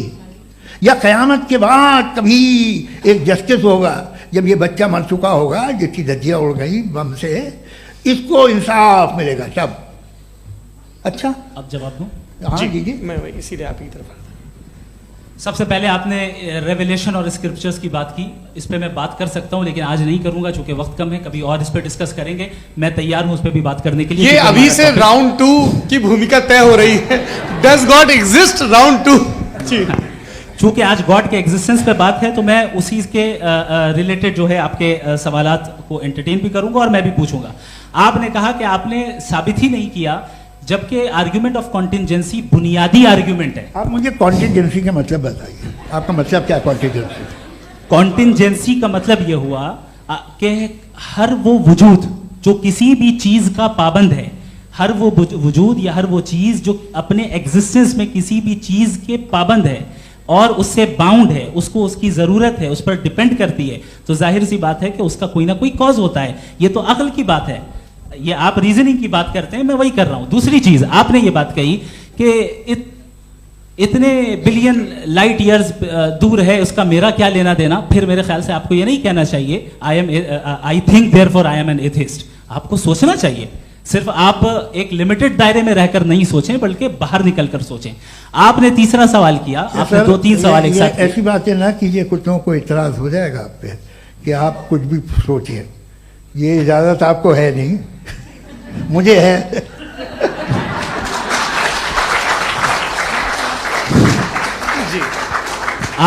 आपने प्रॉब्लम ऑफ इविल के ताल्लुक से सवाल किया और बार बार आप एक लफ्ज रिपीट कर रहे हैं कि ओमनीपोटेंट गॉड है, ऑल पावरफुल गॉड है।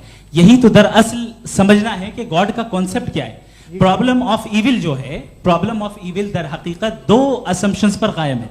अगर आप इन दो असम्पशंस को समझ जाएं तो ये प्रॉब्लम नहीं रहेगी, आर्ग्यूमेंट आपको समझ में आ जाएगी कि ये कोलैप्स कर जाता है। पॉइंट नंबर 1, यानी जो आपका सबसे पहला फॉल्स असम्पशन है कि गॉड मर्सीफुल है, ओमनीपोटेंट है, दुनिया में जुल्म हो रहा है। लेकिन आपको यह समझना चाहिए कि हमारे वर्ल्ड व्यू के मुताबिक गॉड सिर्फ ओमनीपोटेंट और सिर्फ मर्सीफुल नहीं है, बल्कि वो ऑल वाइज भी है और वो ऑल नोइंग भी है। उसके हर काम के पीछे हिकमत और विजडम है। ये कोई जरूरी नहीं है कि वो हिकमत और विजडम आपको समझ में आए या मुझे समझ में आए। अगर आप जो समझ रहे हैं उसके मुताबिक आप फैसला कर रहे हैं, ये लिमिटेड पर्सपेक्टिव से आर्ग्यूमेंट है। और इस चीज को हम अपनी दुनिया में, अपने लाइफ में, डेली लाइफ में इस प्रिंसिपल को एक्सेप्ट करते हैं। हम जब किसी डॉक्टर के पास जाते हैं, डॉक्टर के पास जाकर वो अगर उसने हमें कोई दवाई दी है तो हम ये तो नहीं कहते कि जब तक आपके पास जितना नॉलेज और जितना विजडम नहीं है, आपने क्यों ये दवाई दी है, तब तक हम इस चीज को एक्सेप्ट नहीं करेंगे। नहीं कहते, हम उसकी अथॉरिटी को तस्लीम करते हैं। क्यों? क्योंकि उसकी हम जानते हैं कि वो नॉलेजेबल है, वो विजडम वाला है, हमसे ज्यादा नॉलेज और हमसे ज्यादा विजडम है। बताएं सर। नहीं, डॉक्टर में और खुदा में बड़ा डिफरेंस है। डॉक्टर पढ़ा लिखा होता है एक, तो मैं उसकी बात सुनूंगा। दो ये नहीं, कुछ जवाब तो ये भी नहीं है सर। प्लीज, अगर सब ऑडियंस से बोलने लगेंगे तो फिर मतलब नहीं सिविलाइज्ड बहस का। मतलब आप ये कहें कि चूंकि आप डॉक्टर पे बिलीव करते हैं इसलिए खुदा पे बिलीव किए, क्या ये मिसाल आपको समझाने के लिए आर्ग्यूमेंट है, इस पे आपको एतराज नहीं है। तो सिंपल बात ये है कि मैं अगर ये यकीन कर लूँ कि एक ओमनीपोटेंट, उसकी मसलहत है, ये जो बच्चे मर रहे हैं ये मसलहत है उसकी, मुझे नहीं चाहिए थी मसलहत। उसकी मसलहत नहीं, यही तो समझना है, मतलब एक्सपीरियंस। अच्छा, इस आपने अभी मेरी बात पूरी सुनी नहीं। मैंने कहा आपका पूरा आर्ग्यूमेंट दो फॉल्स असम्पशंस पर है। एक फॉल्स असम्पशन मैंने बता दिया, दूसरा फॉल्स असम्पशन ये है कि इस दुनिया में इविल के होने का कोई गुड रीजन नहीं है, जबकि हमारे पास बाज रीजंस मौजूद हैं, हमारे पास बाज वजूहात मौजूद हैं। अगर इस दुनिया में इविल ना हो तो आप गुड को डिफाइन कैसे करेंगे? अगर जुल्म ना हो आप इंसाफ को समझेंगे कैसे? अगर तारीकी ना हो तो आप लाइट को समझेंगे कैसे? बहुत अच्छे। अभी और सुन लें, अभी और बाकी है। ये तो बात बहुत पसंद आई साहब मुझे, कि जब तक रेप ना हो तब तक औरतों की इज्जत का ख्याल आपने मेरा जवाब पूरा सुना ही नहीं। जब तक के बच्चों का कत्ल ना किया जाए तब तक आपको बच्चों की मासूमियत की इज्जत। आपने पूरा जवाब सुना ही नहीं। क्या बात है, क्या आपने नुक्ता निकाला? आपने पूरा जवाब सुना ही नहीं। आप सुन लें, मेरी बात सुन लें। ये मैंने आपको एक चीज बताई। दूसरी चीज, इस दुनिया में हम आए हैं टेस्ट के लिए, हमारा टेस्ट हो रहा है और हर इंसान का अलग अलग अंदाज में टेस्ट होता है। और इस दुनिया में अगर इविल मौजूद है तो वो इविल जरिया है हमारे अंदर ह्यूमन नोबल क्वालिटीज को डेवलप करने का और अलग अलग फील्ड में प्रोग्रेस करने का। और अगर हमारे अंदर और इस दुनिया में इविल नहीं होता तो बताइए टेस्ट का मतलब क्या होता? अगर मैं अपने स्टूडेंट को एमसीक्यूज दूं और उसमें सिर्फ राइट आंसर लिख कर दे दूं और कहूं तुम्हारा टेस्ट हो गया, ये मीनिंगलेस है। इस दुनिया में अगर हम टेस्ट के लिए आए हैं तो जाहिर है गुड एंड इविल दोनों मौजूद है। तो अगर गुड एंड इविल दोनों मौजूद है तो ये इविल भी खुदा का बनाया हुआ है? जी हाँ, खुदा का बनाया हुआ है। लेकिन अच्छा, चलो अच्छी बात। जी बिल्कुल, तो बिल्कुल खुदा ने बनाया। अभी तो ये है कि जो मेजॉरिटी है दुनिया में वो इविल है, तो ये खुदा एक्चुअली इविल के साइड पे लग रहा है मुझे। बिल्कुल भी नहीं, मैं बताता हूं। मेजॉरिटी में तो वो है। क्या बात कर रहे हैं भाई आप? कोई भी जो मुंसिफ होगा, चाहे आपका अपना घर हो जिसके आप सबसे बड़े हैं, चाहे आपकी ऑर्गेनाइजेशन हो जो आप चलाते हैं, वहां पर आप इविल रखेंगे साबित करने को कि बाकी लोग शरीफ हैं? मेरी बात सुनिए, क्या ये आर्ग्यूमेंट ही गलत है? अगर कि जब तक के कोई इविल नहीं होगा तब तक के शरीफ आदमी शरीफ नहीं लगेगा। अगर एग्जामिनर गलत ऑप्शन दे रहा है तो एग्जामिनर इविल नहीं हो गया, जो गलत ऑप्शन को सेलेक्ट कर रहा है वो फेल होगा। क्रिएटर ने इविल को बनाया है लेकिन वो इविल नहीं है। अच्छा सुनिए मेरी बात, let me complete sir. Creator ने इविल को बनाया है टेस्ट के लिए, वो इविल नहीं है। इविल वो होगा जो उसे इख्तियार करेगा। छुरी को बनाने वाला गलत नहीं होता है, छुरी का गलत इस्तेमाल करने वाला गलत होता है। रेप को कैसे गलत इस्तेमाल करते हैं? इंसान के फ्री विल का नतीजा ये रेप कैसे गलत इस्तेमाल होता है? ये मुझे अब सुन ले गलत इस्तेमाल होता है। हाँ मैं बता रहा हूँ रेप कैसे गलत मैं बता रहा हूँ जी। कि जो इविल इस दुनिया में मौजूद है उसके कई सारे तरीके हैं। एक तरीका इंसान का अपना फ्री विल है। अब अगर कोई रेपिस रेप कर रहा है तो इसका गॉड का कसूर नहीं है, वो अपने फ्री विल का गलत इस्तेमाल कर रहा है, उसको सजा मिलनी चाहिए। अच्छा। और उसी के लिए जहन्नम बनाई गई है। ये फ्री विल का भी बड़ा चक्कर। आप जब कोई बुरा काम करते हैं या कोई बुराई होती है तो ये कहा जाता है कि ये फ्री विल है। 7 billion free wills are moving on this planet. 7 billion free will. और एक आदमी अपनी फ्री विल से मुझे कत्ल कर दे तो मैं खुदा की मर्जी से मरा हूं कि इसकी फ्री विल की वजह से? मेरी मौत खुदा के हाथ है या ये फ्री विल वाले के हाथ है? खुदा ने फ्री विल का निजाम बनाया है और उस निजाम का गलत इस्तेमाल करके कोई आपको मार रहा है, इस्तेमाल करके मेरा कत्ल कर देता है। अब मेरी मौत का जिम्मेदार कौन है? वो इंसान जिम्मेदार है। वो इंसान जी। तो ये कहना कि और उसको सजा मिलेगी। तो अब आप आगे चलिए कि ये तय करना कि अल्लाह ही या अल्लाह ने खुदा ही जिंदगी देता है, खुदा ही मौत देता है, ये गलत है। बिल्कुल गलत नहीं है। हाँ, नहीं, निजाम उसी ने बनाया फ्री विल का। निजाम मौत और हयात का उसी ने बनाया। You are contradicting yourself. अभी आपने कहा कि एक आदमी ने फ्री विल से आपको मार दिया, इसमें उसे फ्री विल दी गई थी, उसने गलत इस्तेमाल किया। 7 billion free wills are moving on this planet और आप चाह रहे हैं कि मैं सिर्फ खुदा का ध्यान करूं। ये 7 बिलियन फ्री विल्स को मुझे लुक आफ्टर करना पड़ेगा कि नहीं? ये तो तबाहियां कर रही हैं और तबाहियां ज्यादा हो रही हैं। बिल्कुल। तो अगर आप बताएं अगर खुदा नहीं है फॉर एग्जाम्पल, तो आप इविल को कैसे डिसाइड करेंगे? यानी how can you define evil objectively without God? देखिए, दुनिया में 2 तरह के जानवर हैं।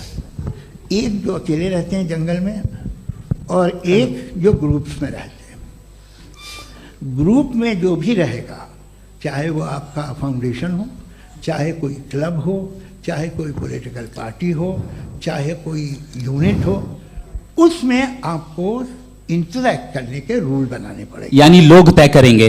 लोग तय करेंगे। अगर लोगों ने ये तय किया कि किसी का रेप करना सही है, आप जस्टिफाई करेंगे? नहीं, आपका फाउंडेशन तो ये हो गया ना कि लोग ही विल डिसाइड करेंगे। नहीं। अरे दुनिया में ऐसे ग्रुप्स हैं जो रेप को जायज़ मानते हैं सर्टेन हालात में। मैं डिटेल में नहीं जानूंगा, आप भी जानते हैं। ये जो आईसिस वाले थे जिन्होंने क्या किया था, तो उन्होंने क्या किया उसका खुदा से कोई ताल्लुक नहीं है सर। मैंने सिंपल सवाल किया कि इविल को आप डिफाइन करते कैसे हैं? आइए वापस आइए जी। आप साथ में तभी रह सकते हैं जब कुछ आप ऐसे उसूल डेवलप करें जिसमें हर एक का बेसिक तहफ़्फ़ुज़, हर एक का बेसिक राइट हो और हर एक को कोई आराम मिले। यही तरीका है किसी भी ऑर्गेनाइजेशन जिसमें एक से ज़्यादा लोग हैं और वो ऐसे चलती है ज़िंदगी। उसमें अगर आप गड़बड़ करेंगे तो तबाही होगी, नुकसान होगा, बर्बादियाँ आएंगी। और अगर उसमें आप घर ले लीजिए ना, एक हस्बैंड है, एक वाइफ है, बच्चे हैं, वालदा भी हैं, 2 बहनें भी हैं, एक भाई भी है। अब इसमें कोई निज़ाम आपको चाहिए साथ में रहने का और एक दूसरे पे भरोसा रहे, एक दूसरे के बहीख्वाह हों, एक दूसरे की मदद करें, ऐसी जिंदगी। सर आपकी बात आ गई। आप ये कह रहे हैं कि लोग डिसाइड करेंगे क्या सही है क्या गलत है, यही है? मेजॉरिटी डिसाइड करेगी क्या सही है क्या गलत है? अरे भाई बिल्कुल। मेजॉरिटी अगर ये कहे कि नाजी जर्मनी के साथ जिस तरह मेजॉरिटी थी कि जेनोसाइड करना सही है, आप जस्टिफाई करेंगे? उस वक्त आपका ये सवाल सिर्फ उसके बाद क्लोजिंग। हाँ, उस वक्त प्लेनेट पे जो लोग थे उनमें कितने लोग हिटलर को सही समझते? अच्छा, प्लेनेट की मेजॉरिटी तय करेगी, सोसाइटी की नहीं। प्लेनेट की मेजॉरिटी गॉड के एग्जिस्टेंस को सही मानती है, आप क्यों नहीं मानते?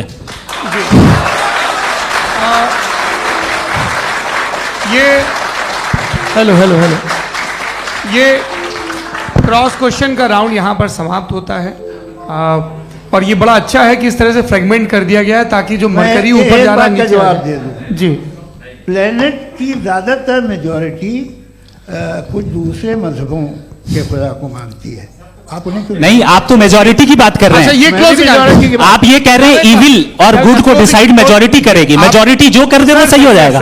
क्लोजिंग इसको जैसा आप ही लोगों ने तय किया है उसी फॉर्मेट को फॉलो कर लेते हैं।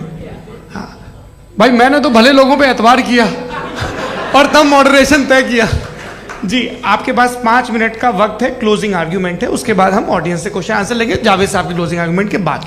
ओके, बहुत शुक्रिया जी। हमारा जो टॉपिक है डज गॉड एग्जिस्ट, मैं इस पे इतने एकेडमिक तैयारी करके आया था, मुझे था कि मैंने सोचा था कि कई सारे मैं आर्ग्यूमेंट्स दूंगा, लेकिन वक्त की भी किल्लत और जावेद साहब बार बार इधर उधर चले जा रहे थे तो उसको भी थोड़ा एंटरटेन करना पड़ गया। डज गॉड एग्जिस्ट पे मैं एक ही आर्ग्यूमेंट दे पाया, आर्ग्यूमेंट्स बहुत हैं और डेफिनेटिव आर्ग्यूमेंट्स हैं, और मेरे आर्ग्यूमेंट को किसी एक राउंड में भी इन्होंने एंटरटेन नहीं किया और रेफ्यूट नहीं किया, एक राउंड में भी नहीं, एक राउंड में भी नहीं, और ना ही अभी आपका क्लोजिंग आर्ग्यूमेंट आएगा, नहीं वो बता देना। Argument of contingency sir. अरे मैं आपसे कई बार कह चुका हूँ कंटीजेंसी का मतलब अब मैं कैसे समझाऊं आपको, आपस में हाँ, आप और कितने आसानी से समझाऊं मैं, मुझे तो नहीं समझ में आ रहा है। आप अपनी आर्ग्यूमेंट ऑफ कंटीजेंसी उर्दू में बोल सकते हैं। हाँ, आप अपनी बात पूरी कर लें जी, आखिरी 4 मिनट। दूसरी चीज, just a minute please ma'am, can I talk. दूसरी चीज ये है कि आपने एक तो इसका जवाब नहीं दिया, दूसरा आपने गॉड के ना होने पर कोई डेफिनेटिव आर्ग्यूमेंट नहीं दिया, सिर्फ मजहब पे बात कर रहे हैं आप। मजहब तो आज हमारा टॉपिक ही नहीं था, आज तो हमारा टॉपिक हो, आप मजहब से ले लेकर आईएस तक चले गए, भाई हमारा क्या ताल्लुक है उससे, वी कंडेम देम, और उसका गॉड से क्या ताल्लुक है। अगर कोई गलत काम कर रहा है, किसी ने किसी को कत्ल किया, किसी ने किसी का रेप किया, उसको सजा मिलनी चाहिए, और आपके पास कोई भी rational strong foundation of morality नहीं है।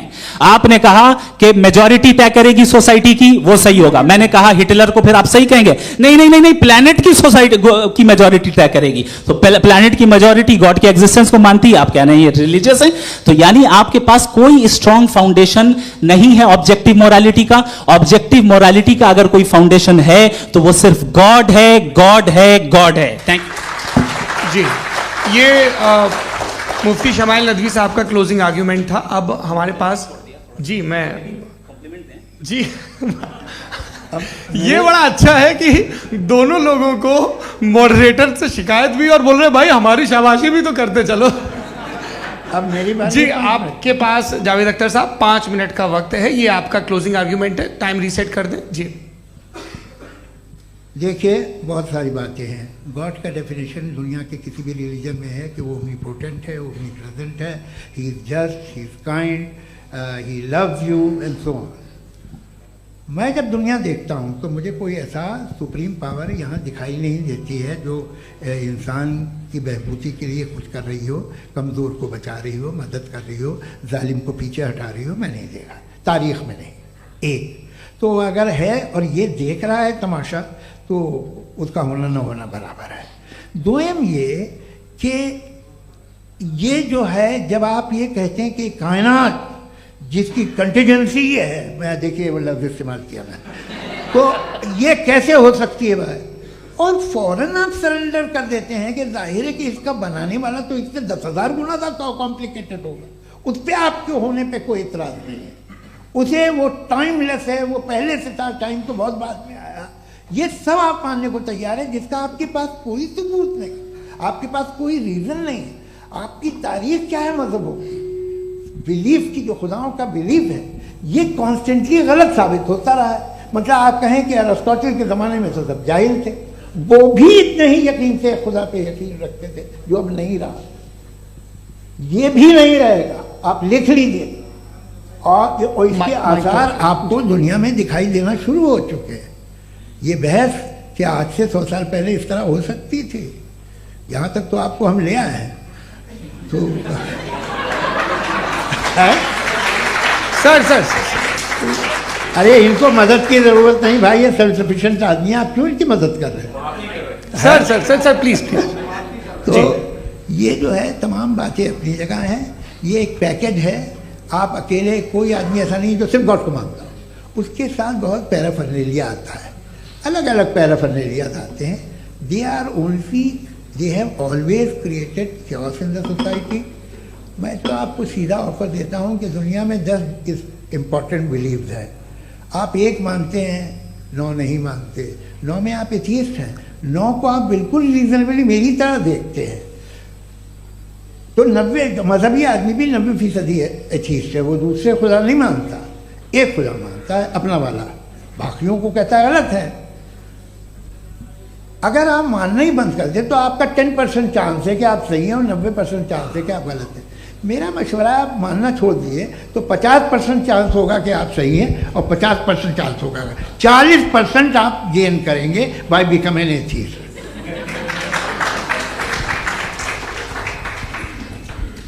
ये एक फरसूदा ख्याल है, ये ख़त्म हो रहा है। हो सकता है मेरी ज़िंदगी में ना हो, लेकिन ये हो जाएगा। जो बातें ये इनको आप मेटाफिजिकल ये वो ऐसे रिस्पेक्टेबल टर्म दे दिए, ये तो उन लोग के हैं जिन्हें ना फिजिक्स मालूम थी ना मेटा मालूम था, ये उन्होंने आपको दिए हैं। जी बहुत शुक्रिया आप दोनों लोगों का। और अब इस बातचीत का आखिरी राउंड शुरू होगा, डज गॉड एग्जिस्ट की ये बहस मुफ्ती शमाइल नदवी और जावेद अख्तर साहब के बीच। आप लोग अपने अपने हाथ ऊपर करेंगे, मैं यहाँ से तय करूँगा। और माइक हमारे पास है क्या? एक ही माइक है ऑडियंस के लिए? 2 माइक है, एक इस तरफ एक इस तरफ, ठीक है। तो जी सबसे पहले हमारी सहयोगी हैं मारिया शकील जी, पूछिए सवाल। थोड़ा सा रुकेंगे ताकि कैमरे का फ्रेम आप पर आ जाए, आपकी तो प्रैक्टिस है टीवी की। जी नदवी साहब, मैं खुदा को मानती हूँ, पहले मैं इसी प्रमाइस से शुरू कर रही हूँ और ये बता रही हूँ आपको, मैं मानती हूँ। लेकिन कुछ सवाल हैं जो जावेद साहब ने उठाया, उसका जवाब आपको देना चाहिए। पहला सवाल ये कि गज़ा में सालों से छोटे बच्चे मर रहे हैं, वो उनको अगर खुदा मर्सीफुल है, हम मानते हैं कि अल्लाह ताला में बहुत ताकत है, तो वो बच्चे क्यों मर रहे हैं? दूसरी बात ये कि अगर कंटिजेंसी की जो आप बात करते हैं, पूरे मुस्लिम ममालिक मिल करके भी उन गज़ा के बच्चों को क्यों नहीं बचा पा रहे हैं? क्योंकि अगर वो चाहते, क्योंकि अल्लाह ताला उन पर हुकूमत करते हैं, सब पर हुकूमत करते हैं, तो वो उनको क्यों नहीं बचा? जी थैंक यू वेरी मच। बहुत अच्छा किया आपने इस चीज़ को जिक्र कर दिया, मैं इसको और अच्छे से एक्सप्लेन करने की कोशिश करता हूँ। देखें, जहाँ तक आपने कहा कि गज़ा के बच्चों को मारा जा रहा है, देखें 2 वर्ल्ड व्यू है, एक एथीस्टिक वर्ल्ड व्यू, एक थीस्टिक वर्ल्ड व्यू है। बच्चे मर रहे हैं दोनों वर्ल्ड व्यू में, लेकिन हमारा वर्ल्ड व्यू कह रहा है कि रिकॉम्पेंस है, ये कह रहे हैं कि उनका मरना बेकार जाने वाला है, कोई उसका रिकॉम्पेंस नहीं है, चूंकि इनके यहाँ आखिरत और अल्लाह का कोई तसव्वुर या गॉड का कोई तसव्वुर नहीं है। आपने ये सवाल किया कि गॉड मर्सीफुल है, क्यों नहीं रोकता? ये मैंने बताया कि ये मिसकंसेप्शन है लोगों के दरमियान कि गॉड को सिर्फ मर्सीफुल और ओमनीपोटेंट समझते हैं। गॉड के सिर्फ यही 2 एट्रीब्यूट्स नहीं है, गॉड के कई सारे एट्रीब्यूट्स हैं, उनमें से अल हकीम भी है, उनमें से ऑल वाइज भी है, ऑल नोइंग भी है। लिहाजा अगर इस दुनिया में किसी को तकलीफ आ रही है और गॉड उसको नहीं रोक रहा है, वो इसलिए नहीं रोक रहा है चूंकि इंसानों को फ्री विल दिया गया है। ठीक इसी तरीके से अगर एक डॉक्टर किसी छोटे बच्चे को इंजेक्शन लगा रहा है, उसे तकलीफ पहुंच रही है, उसके लिमिटेड पर्सपेक्टिव के एतबार से यह गलत हो रहा है और डॉक्टर बुरा है। लेकिन जब आप ब्रॉडर पिक्चर को देखेंगी, आपके और हमारे पास सिर्फ एक पिक्सल है, हमें इतना नजर आ रहा है कि गजा में कत्ल हो रहा है, लेकिन इसके पीछे कितना रिकॉम्पेंस उनको मिलने वाला है, पूरा पिक्चर गॉड के पास है। तो एक पिक्सल से आप पूरे पिक्चर को कभी भी जज नहीं कर सकती। आप इसमें कुछ जोड़ना चाहेंगे? आपको कुछ बोलना है इसमें? भैया आपने बहुत अच्छा जस्टिफिकेशन दिया, या आप वो जो वहाँ के प्राइम मिनिस्टर इजराइल के उन्हें भेजिए, वो बहुत खुश होंगे। आप जस्टिफिकेशन दे देना कि अगर गॉड नहीं है तो बच्चे क्यों मर रहे हैं, आप बताएं। वो ये सवाल पूछ रहे हैं कि अगर आप ईश्वर का अस्तित्व नहीं मानते हैं तो उन बच्चों की मौत को आप कैसे इंटरप्रेट करते हैं? भाई ये दुनिया जो है, जो ताकतवर लोग होते हैं वो एक नाइंसाफी करते हैं। तो ये अच्छा काम है आपके नजदीक, तो नेचर नाइंसाफी पे मबनी है। अरे मेरे भाई, आप नेचर की कहाँ बात कर रहे हैं, तो इंसान की बात जी। तो फिर जब मैं इंसान की बात कर रहा था, आप नेचर की बात करने लग गए। क्रॉस एग्जामिनेशन नहीं। हाँ, अब आप मुझे बोलने नहीं देंगे तो अलग बात है, आप बोलिए, मुझे कोई जल्दी नहीं। जी नहीं, ये क्रॉस एग्जामिनेशन मुझे बोल तो लेने दीजिए। जी बोलिए। क्या बात ये है कि ह्यूमन सोसाइटी तभी साथ में रह सकती है जब वो मोहब्बत से, एकता से, एक दूसरे के एहतराम करके रहे। इसके अलावा पॉसिबल नहीं, अकेले तो इंसान रह नहीं सकता। वहाँ पर कुछ लोग हैं जो फाउल करते हैं, वो फाउल हमेशा से तारीख में होता आया है। आज ये हो रहा है, जो हो रहा है बहुत बुरा हो रहा है, बहुत जालिमाना है, बहुत जाबराना है। उसको आप कहें कि ये बच्चों को कॉम्पनसेशन मिल जाएगा या इसकी इंजेक्शन है, इंजेक्शन तो हेल्थ के लिए दिया जाता है। आप ये कह रहे हैं कि ये बच्चों की जो धज्जियाँ उड़ रही हैं ये इंजेक्शन है, ये टेस्ट है, ये टेस्ट है और उस टेस्ट में उनको ऐसा रिकॉम्पेंस मिलेगा जो आपके तसव्वुर के बाहर है। ये आप 3 बरस के बच्चे को बारूद से उड़ा के टेस्ट ले रहे हैं, वाह। वो नहीं ले रहा है, खुदा नहीं उड़ा रहा है, इजराइल उड़ा रहा है जी। ये तो उसको कंडेम अगला सवाल लेते हैं प्रोफेसर पुरुषोत्तम अग्रवाल। मुफ्ती साहब, एक निवेदन आपसे है कि कम से कम थोड़ा सा माइक क्लोज एक रिलीजियस और फिलोसफिकल कर मैं प्लीज। एक रिलीजियस और फिलोसफिकल ट्रेडिशन है जो ब्रह्मांड को यानी यूनिवर्स को ही अंतिम मानती है। सर्वम खलु इदम ब्रह्मम, this is Chandogya Upanishad, and it completely rules out the existence और नेसेसिटी, आपके शब्दों में necessity of a creator. The creation itself is the creator. तो एक मिनट प्लीज। दूसरा जो सवाल आपने अभी, जो आप बार बार कह रहे हैं कि भगवान विद्वान भी है, वाइज, सब जानने वाला, तो अगर विजडम में दुनिया भर के पापों और अत्याचारों को बर्दाश्त करना शामिल है, तो फिर इसका मतलब ये हुआ कि अगर मैं फ्री विल से उसको अपोज करता हूं तो ईश्वर की विजडम और मेरी फ्री विल में कॉन्ट्राडिक्शन है। Because when I am opposing whatever is happening in Gaza, then I am opposing the god's will और गॉड्स विजडम। जवाब लेते हैं तो गॉड की विजडम में, एक मिनट सर प्लीज सर, ये एक जुमला, गॉड की विजडम है कि गाजा में जो कुछ हो रहा है वो हो रहा है, मैं उसका अपोज कर रहा हूं, तो मैं गॉड की विजडम के खिलाफ जा रहा हूं। एक सवाल। दूसरा ये नहीं, आपने 2 ऑलरेडी। सर आप और सवाल कर लें, लेकिन मुझे 2 जवाब दे। पहले आपने ये कहा, सुनिए मेरी बात सुनिए। इजराइल के गॉड के मुताबिक तुम्हारा ठीक हो रहा है ना? नहीं हो रहा है, ठीक नहीं हो रहा है। मैं बता रहा हूँ क्या हो रहा है, आप तशरीफ रखिए, मैं बता रहा हूँ क्या हो रहा है।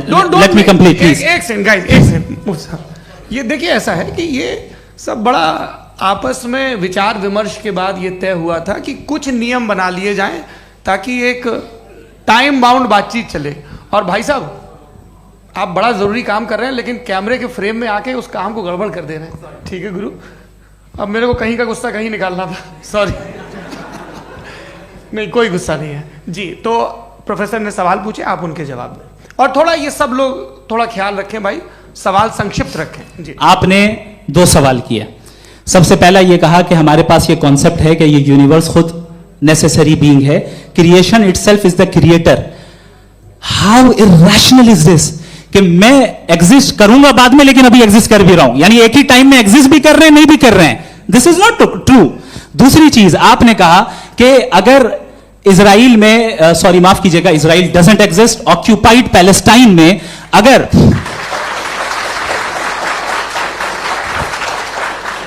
ऑक्यूपाइड पैलेस्टाइन में बच्चों को मारा जा रहा है फ्री विल की वजह से और गॉड नहीं रोक रहा, ये कॉन्ट्रडिक्शन है। ये बताइए कि एक एग्जाम में एक बच्चा गलत आंसर लिख रहा है, सुनिए, एग्जामिनर चाहे तो रोक सकता है, क्यों नहीं रोक रहा है? ये कॉन्ट्रडिक्शन है, ये कॉन्ट्रडिक्शन नहीं है। नहीं सर, ये आपस में जी, ये क्या आपका सवाल?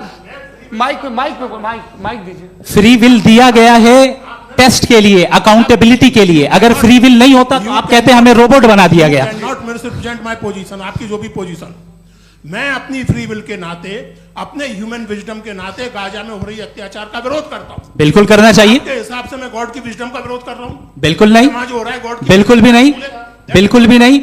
उसका वहां पर गाजा में कत्ल होना ये इंसानों के गलत इस्तेमाल का नतीजा है, फ्री विल के इस्तेमाल का नतीजा है। गॉड इसका हुक्म नहीं देता, उससे रोकता है। यही तो मसला है ना, आपके लिए कॉन्सेप्ट क्लियर नहीं भाई, आपने तो बताया था इंजेक्शन लगाने से बच्चे को तकलीफ होती है, ये इंजेक्शन लगा। सर आप ऐसे रेटोरिक स्टेटमेंट दे तब तो कोई मसला नहीं समझते रहेंगे। This is a rhetoric statement, this is not a logical argument sir. I am sorry, I am sorry. आखिरी 30 मिनट बड़े मुश्किल होने वाले हैं जी। मुफ्ती साहब आगे बैठे हैं, इनको माइक दीजिए। हाँ तरुण, माइक आप अपने पास रखिए, आपको कैमरे का फ्रेम पता है जी। सबसे पहले दोनों को मुबारकबाद। एक सर अपना आप नाम बता दें। आप अमेरिका में शिकागो में रहते हैं, इतना मुझे याद है। बताया आपको, यासिर नदीम अलवाजदी मेरा नाम है। जावेद सर, आपसे एक क्वेश्चन है इन्फिनिट रिग्रेस के ताल्लुक से। एक हाइपोथेटिकल सिनेरियो है, मसलन अगर आप सर माइक थोड़ा सा प्लीज क्लोज रखिए जी। अगर आप शायर इसलिए हैं कि आपके कोई उस्ताद शायर थे, और वो इसलिए शायर थे कि उनके कोई उस्ताद शायर थे, और इसी तरीके से हम माजी में पीछे चलते चलते चले जाएं और कहीं ना रुके, तो माफ कीजिएगा आप कभी शायर नहीं हो सकते। लेकिन आप शायर हैं, आपका शायर एग्जिस्ट करता है, इसका मतलब ये है कि आप कहीं ना कहीं रुके हैं। तो मेरा सवाल ये है कि क्या आप इन्फिनिट रिग्रेस ऑफ कॉजेस को लॉजिकल फैलेसी मानते हैं या नहीं मानते? हाँ या ना? मैं इन्हें लॉजिकल फैलेसी नहीं मानता हूँ, लेकिन मेरा प्रॉब्लम यह है कि जब मैं नहीं मानता हूँ तो I continue with this logic जो फैलेसी नहीं हो। आप एक जगह रुक जाते हैं जाके, आप कहते हैं ये गेंद कैसे बनी, ये जजीरा कैसे बना, ये समंदर कैसे बना, ये ज़मीन कैसे बनी, और अचानक गॉड पे जाके आपको ब्रेक लग जाता है। एक बार आप सवाल नहीं करते कि भाई इनको बनाने वाला तो इनसे भी कॉम्प्लिकेटेड होगा, वो कैसे बना, उसके बारे में आपने इत्मीनान कर लिया, वो हमेशा से है। तो अगर आप उसे हमेशा से मानते हैं तो फिर ये मान लीजिए कि कायनात हमेशा से है, क्या तकलीफ फिर हम वजूद में नहीं आते जी है? हम मौजूद नहीं। अच्छा सर क्यों नहीं हो मैं सकते? बताऊंगा प्लीज प्लीज। जैसे मैंने मिसाल दी आपके शेर की, आपका शेर कभी वजूद में ना आता अगर शायर इसी तरह चलते रहते हमेशा। जी माइक मेरे ख्याल से एक सेकंड। इन्फिनिट रिग्रेस का कॉन्सेप्ट क्लियर नहीं हो जी। पाया, ऐसे रहने दें, लेट्स मूव ऑन सर। ठीक है, हाँ थोड़ा सा मॉडरेटर का भी ख्याल रखें। नहीं आपने तो रखा है, आपने रखा है। यहाँ पे गौहर रजा साहब हैं, वो भी एक सवाल पूछना चाहते हैं। माइक यार नीचे से ऑन कर दिए नीचे। पहले तो ये कह दूं कि मैं उन बच्चों से शर्मिंदा हूं जिनको गजा में कत्ल किया गया, क्योंकि हमारे होते हुए कत्ल किया गया। लेकिन उससे ज़्यादा शर्मिंदगी इस बात से हुई कि मुझे लगा कि मुफ्ती साहब उसको जस्टिफाई कर रहे हैं। बिल्कुल भी नहीं, आप बहुत ही गलत मुझे बात लगा मैं गलत हो सकता हूं। बिल्कुल गलत मैं है। सवाल पूछ रहा हूं, सवाल मैं देखिए, सवाल अगर पूछ रहा हूं। एक मैं जावेद भाई से डिसएग्री करता हूं। एक सेकंड देखिए, अगर देखिए ऐसा एक सेकंड आप सर वेट अरे आप कुछ मेरे पहले मुझे अपनी बात कह लेने दीजिए। अगर ऑडियंस तय करेगी तो फिर मॉडरेटर का मतलब नहीं। मेरा आप सबसे ये कहना है, ये बहस दो लोगों के बीच में है, एक तरफ मुफ्ती साहब, एक तरफ जावेद साहब। पिछले 1.5 घंटे से ये लोग अपने अपने तर्क रख रहे हैं। आपकी इनसे इत्तेफाकी हो सकती है, ना इत्तेफाकी हो सकती है। मेरे उस्ताद मुझे सिखा गए हैं कि मुखामुखम में असहमति की गुंजाइश बची रहनी चाहिए। अगर मैं आपकी बहुत इज्जत करता हूं गौहर साहब, आपने जो कमाल की किताबें लिखी, साइंटिफिक टेम्परामेंट, लेकिन मेरी ये गुजारिश है आप सबसे कि यदि आप इन लोगों ने जो बोला उन पर टिप्पणियां करेंगे तो ना वक्त की पाबंदी रहेगी ना वो अनुशासन। आप सवाल पूछ लें, उस सवाल में जो बात आ जाए वो आ जाए। मैं जावेद साहब से डिसएग्री करता हूं, इसलिए जावेद साहब से सवाल पूछ रहा हूं। आपका सवाल जावेद अख्तर साहब से। और सवाल ये है मेरा कि जावेद साहब ने कई बार लॉजिक का इस्तेमाल किया कि साइंस में लॉजिक है और रिलीजन में लॉजिक नहीं है। मेरा ख्याल ये है कि रिलीजन में भी लॉजिक है, लेकिन उस लॉजिक की बेसिस ये है कि आप रुक जाते हैं, जिसका जिक्र जावेद साहब ने बार बार किया, यानी खुदा के तसव्वुर पे आते हुए, गॉड के तसव्वुर पे आते हुए रुक जाते हैं। और इसमें सवाल पूछना मतलब फॉरबिडन होता है। सवाल यह है कि क्या जावेद साहब इससे एग्री करते हैं कि साइंस की लॉजिक अलग है और रिलीजन की लॉजिक अलग है? बताइए सर। देखिए 3 चीज़ें हैं, साइंस है, एक है मंतिक है, इस्तिदलाल है, और एक जो है कुछ भी नहीं है, फेथ है, अकीदा है। मैं अकीदे की लॉजिक का कायल नहीं हूँ। मुझे आप इस्तिदलाल से, लॉजिक से, रीज़न से समझाइए, मैं मानने को तैयार हूँ, मेरा क्या नुकसान होगा। लेकिन ये कि अकीदे पे मैं नहीं जा सकता हूँ। अकीदे का मतलब है कि तुम ये मान लो, सवाल ना करो, ये नहीं। आप सारी बातें करके, बड़ी साइंटिफिक बातें करके एक जगह जाके खुदा के हुदूद पे रुक जाते हैं, सरेंडर कर देते हैं। मैं सरेंडर करने को तैयार नहीं। दैट्स ऑल जी। ये आगे सर बैठे हुए हैं, इनको माइक दीजिए। भाई वो आप पूछना चाह रहे थे ना भाई? हाँ नहीं मैं ये थैंक यू जी। आपका नाम? आसिम इफ्तिखार। आसिफ जी, पूछिए। सर जावेद सर से सवाल है कि आपने अपने क्लोजिंग माइक थोड़ा करीब रखिए। अपने क्लोजिंग स्टेटमेंट में ये बात कही थी कि मज़हब का जो फ्यूचर है वो ज़्यादा दिन नहीं जाने वाला है। लेकिन मैं देख पा रहा हूँ कि जो ऑक्सफोर्ड यूनिवर्सिटी की एक स्टडी है 2011 में हुई है, जिसके 50 एकेडमिशियंस ने इसको अंजाम दिया था, उसमें वो ये कहते हैं कि जो फेथ इन गॉड है वो इनबिल्ट है ह्यूमन नेचर के अंदर, जिसको हम कहते हैं फितरत के अंदर शामिल है वो। और वो ये कहते हैं कि अगर कोई ये समझता है कि मज़हब को वो ख़त्म कर देगा तो ये उसकी गलत फहमी है। तो आप इसके बारे में, इस स्टडीज़ के बारे में क्या कहते हैं? ठीक है, मैं उनसे एग्री नहीं करता हूँ। वो कौन से प्रोफेसर होंगे, ऐसा उनके क्या पास डेटा है, इन्होंने डेटा के बेस होगा। डेटा क्या हो सकता है? फ्यूचर का डेटा तो नहीं हो सकता ना उनके पास। प्रेजेंट का डेटा हो सकता है। डेटा आपने सुना 100 साल पहले का बाद का डेटा, मैंने तो नहीं सुना आज तक। तो आज उनकी ये राय है और हो भी राय, ठीक है, दुनिया में तरह तरह की राय है लोग, लेकिन मैं समझता हूँ कि वक्त के साथ इंसान ज़्यादा से ज़्यादा रीजनेबल और लॉजिकल होता जा रहा है। आज आप देखिए वेस्टर्न यूरोप में क्या परसेंटेज है नॉन बिलीवर्स की, बहुत हाई, वहाँ चर्च खाली पड़े होते हैं। तो अल्टीमेटली तो इंसान कोई ऐसी बात बहुत अरसे तक नहीं मान सकेगा, चाहे गलत या सही, जो उससे उसके दिमाग को, उसके जहन को, उसकी लॉजिक को अपील न करे। वो कह रहे हैं तो ऑक्सफोर्ड के होंगे तो कैम्ब्रिज के होंगे, तो मुझे क्या लेना देना, उनका डेटा मुस्तकबिल का नहीं हो सकता है। जी दीपक, हाँ पूछिए। मैं आऊँगा, अभी पीछे की साइड भी आऊँगा, माइक वहीं भेजूंगा 2-3 साल के लिए। जी जावेद साहब, आपसे सवाल है। नमस्ते। अरे भाई सर, अगर आप ही लोग को तय करना है तो फिर 200 लोग तय कर लेंगे। नहीं sir, please don't do this sir. Everybody has a right sir, but we can only take selected questions. No sir, ये यंग लोग भी हैं तो इनकी ये अब उतने यंग, भाई आप यंग हैं कि नहीं हैं? वो कह रहे हैं वो भी यंग हैं साहब, आप उनकी नौजवानी पर दावा उनको ही करने थे। हाँ मुफ्ती साहब आप यंग, हाँ पूछे। अरे भैया सर मेरा सवाल ये है, कुछ इनसे भी तो पूछो जी। नहीं, बस आपसे एक सवाल है। जैसे थीस्टों के पास अपने जो ईश्वर को मानते हैं उनके पास अपने सोशल गेट टुगेदर्स हैं, 5 रोज़ आज क्रिसमस आने वाला है, होली है, दिवाली है, ईद है। एथिस्ट क्या ऑफर कर रहे हैं? मतलब मैं इनकी दुकान से मैं आना चाहता हूँ उस तरफ, पर मैं अट्रैक्ट नहीं हो पा रहा हूँ। मैं सोशल गेट टुगेदर्स क्या है आपके पास? वो ये कह रहे हैं कि जो धार्मिक लोग हैं, अलग अलग धर्म के लोग, उनके उत्सव त्योहार कांग्रेगेशन बहुत हैं। अब आपको मैं एक सुनाता हूँ, यहाँ हिस्टोरियन भी बैठे हैं, मृदुला जी आप बताइएगा सही है क्या। ये एक कॉन्स्टेंटाइन, एक ग्रीक रोमन बादशाह था जो क्रिश्चियनिटी आने के 400 साल बाद उसने डिसाइड किया कि मैं क्रिश्चियन हो जाऊंगा, मेरी पूरी स्टेट कैंसिल हो जाएगी। उस ज़माने में ऐसे ही होता था, राजा जो धर्म इख्तियार करता था वो जनता भी कर लेती थी, इसलिए कि वो हो गया था बैंकक्रप्ट, और उसे जो मेडिटेरियन कोस्ट के रिच क्रिश्चियन वो थे मर्चेंट, उससे पैसा चाहिए था। तो उसने कहा यार क्रिश्चियन हो जाओ। तो उसने अपने वजीर से कहा कि भाई ये हिस्ट्री है कि अब हम लोग क्रिश्चियन हो जाते हैं। पहले सर हो जाएंगे, कोई प्रॉब्लम नहीं है, लेकिन एक प्रॉब्लम ये है कि 17 दिसंबर से 25 दिसंबर तक जो पेगन फेस्टिवल होता, जो पेगन जो फेस्टिवल होता है वो बंद हो जाएगा, इसलिए कि हम क्रिश्चियन हो गए तो होगा नहीं। तो वो बच्चों को बहुत बुरा लगेगा, पब्लिक को बहुत इन्जॉय करते हैं, खासतौर से 25 को मेन डे। उसने कहा ये तो सही कह रहे हो, ये जीसस क्राइस्ट की पैदाइश कब थी? कहले साहब वो अप्रैल में थी। नहीं, कट करो, वो 25 दिसंबर को है।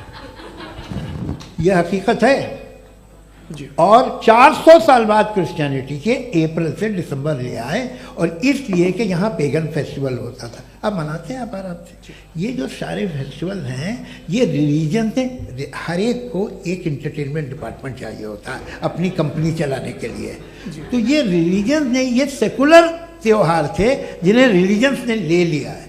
ये मौसम के थे, फसलों के थे, किसानों के थे, उसको आपने लेके रिलीजियस रंग दे दिया। ये कोई रिलीजन से थोड़ी आए आप। अच्छा हमें देखिए, हम तो मुल्द हैं, हम ईद मनाते हैं, हम दिवाली मनाते हैं, हम होली मनाते हैं, हम क्रिसमस मनाते हैं। बम्बई की फिल्म इंडस्ट्री की सबसे बड़ी होली हमारे घर में, सबसे बड़ी ईद हमारे घर में। वो हमारी सोशल वो है, हमारा हेरिटेज है। ऐसा थोड़ी है कि we will throw the baby along with the water. ये तो अच्छी चीज़ है, इन्हें रखो, जो बेकार है फेंक दो। जी हाँ, हेलो जी, मेरा सवाल नादवी जी से है। जैसा कि आपने बोला कि गॉड टाइम के भी परे हैं और गॉड इतनी कॉम्प्लेक्स चीज़ है कि उसे ह्यूमन माइंड समझ नहीं सकता, और गॉड ने अर्थ पे फ्री विल भी दे दी है, तो आप अपना वक्त ज़ाया क्यों कर रहे हैं गॉड के बारे में बात करके? अपन को तो बात करनी चाहिए कि सोसाइटी को बेहतर कैसे करें। जी, मैं गॉड वही बताता है सोसाइटी को कैसे बेहतर करें। अभी मैं आपका जवाब देता हूँ। आपने कहा कि टाइम पे वो एग्जिस्ट नहीं करता, मेरा सवाल ये है कि जैसा आपने बोला कि गॉड बहुत ही कॉम्प्लेक्स चीज है। मैंने कहा ही नहीं कि कॉम्प्लेक्स है, तो आपके अल्फाज है। कॉम्प्लेक्स का लफ्ज गॉड के लिए सुइटेबल नहीं है। क्यों? क्योंकि कॉम्प्लेक्स वो चीजें होती हैं जो ऑब्जेक्ट हो। God is not an object. जिसको आप इंस्ट्रूमेंट के जरिए लेबोरेटरी में जाके टेस्ट करें, oh it's very complex. No, वो कोई कार का इंजन नहीं है। मेरा वो फिलोसॉफिकली नेसेसरी बीइंग ऐसी बीइंग है जो सिंपल बीइंग है। हाँ, आप उसको मुकम्मल तौर पे उसकी तमाम हिकमतों को जान ले और हर चीज को जान ले, ये पॉसिबल नहीं है, क्योंकि वो ऑल वाइज है, आप ऑल वाइज नहीं है, और वो खुदा है, वो आपको सारी चीजें बता दे, ये जरूरी नहीं। मेरा सवाल ये नहीं था, मेरा सवाल ये था कि जब गॉड इतना परे है इस दुनिया से कि उसने अर्थ पे फ्री विल भी दी है, हम सब ह्यूमंस की फ्री विल है, और जो सोसाइटी में हो रहा है वो अपन लोग डिसाइड करेंगे, तो अपन लोग डिसाइड नहीं करेंगे ना, अपन लोग डिसाइड नहीं करेंगे। गॉड जो है, गॉड ने वो उसकी जात, उसकी एग्जिस्टेंस टाइम एंड स्पेस से परे है, लेकिन वो हमारा टेस्ट ले रहा है और उसी गॉड ने हमें बताया कि तुम्हें क्या करना है क्या नहीं करना है, तो जाहिर उस गॉड की बात सुनेंगे ना हम। जी, वो पीछे एक चश्मा लगाया जो मैम खड़ी हैं, उनको दीजिए। हाँ, आप जी जी बिल्कुल आएंगे। देखिए मैं कोशिश कर रहा हूँ सब तरफ जाने की। हाँ, उनको दीजिए माइक। जी, हेलो सर, मैं ओमनी प्रेजेंट नहीं हूँ, टाइम पाबंद हूँ और जहां तक कोशिश कर सकता हूँ करूंगा। जी, अपना नाम बताइए। मेरा नाम उर्सुला है, मैं दिल्ली यूनिवर्सिटी की एक स्टूडेंट हूँ और मैं स्टूडेंट फेडरेशन ऑफ इंडिया से हूँ। मेरा सवाल मुफ्ती जी से है कि इस हॉल के इस कमरे में बैठ के हम लोग रेप की मोरालिटी के बारे में फिलोसफिकली बात तो कर सकते हैं, बट असलियत ये है कि रोजमर्रा की जिंदगी में औरतें रेप के थ्रू गुजरती हैं, और हम लोग सिर्फ नंबर्स पे इस तरह नहीं देख सकते, क्योंकि कितनी औरतें हैं इन कंट्रीज में जहाँ पे आप बता रहे हैं कि केसेस कम हैं, जिनका एक्सेस है कि वो जाके केस फाइल कर सकें। कितनी औरतें हैं जो जिनको काम करने की आज़ादी है उन कंट्रीज में। यूरोप में ये आज़ादी आ गई, यूरोप में ये रूल्स आ गए, तो हम आज उसके बारे में बात कर पा रहे हैं। जी, जवाब। आपने ये कहा कि कमरे में बंद होकर हम लोग इस पर फिलोसफिकली बात कर सकते हैं, लेकिन हकीकत में क्या हो रहा है, वो ग्राउंड लेवल पे क्या हो रहा है, जो बहुत गलत हो रहा है, और वो सफ़र कर रही हैं। आई अग्री, बहुत गलत हो रहा है, और जो गलत हो रहा है उसको हमें रोकना है।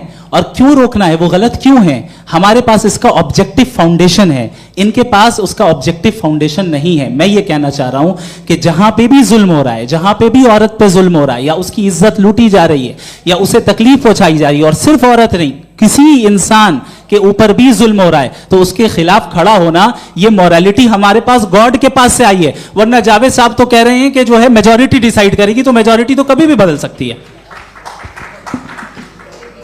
क्या आप ये थोड़ी सी आपको गलतफहमी है। मैं अगर मेरे जुमले से ये मदना निकला या मैंने कहा, तो ये जुमला मैं वापस लेता हूँ। ये मेरा मतलब ही नहीं था कि मेजॉरिटी डिसाइड करेगी। मेजॉरिटी डिसाइड करे तो दुनिया में बड़ी, वैसे आपने कहा था ये जुमला, अच्छा हो सकता है, मैं मान रहा हूँ, बाद में रिकैप कर लेंगे। अरे एक सेकंड, मैं अपनी एक्सप्लेनेशन देता हूँ।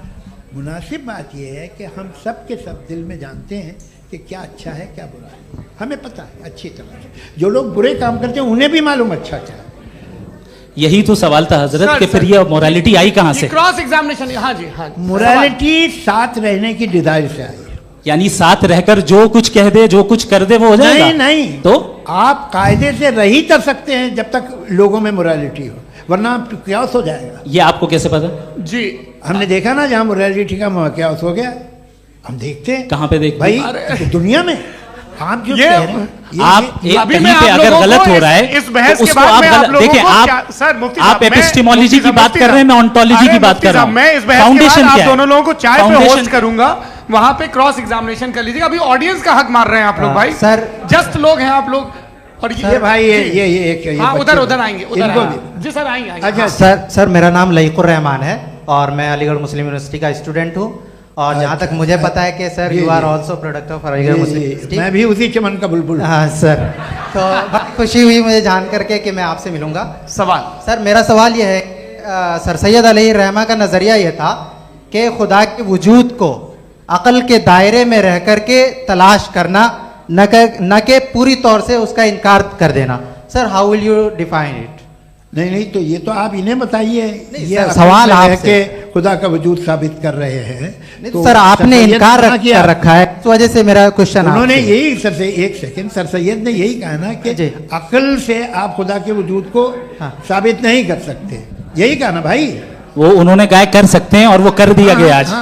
वो फोन तलाश करना या साबित करना अक्ल से ताल्लुक, अक्ल से नहीं हो सर, अरे सवाल तो सुन लीजिए जी।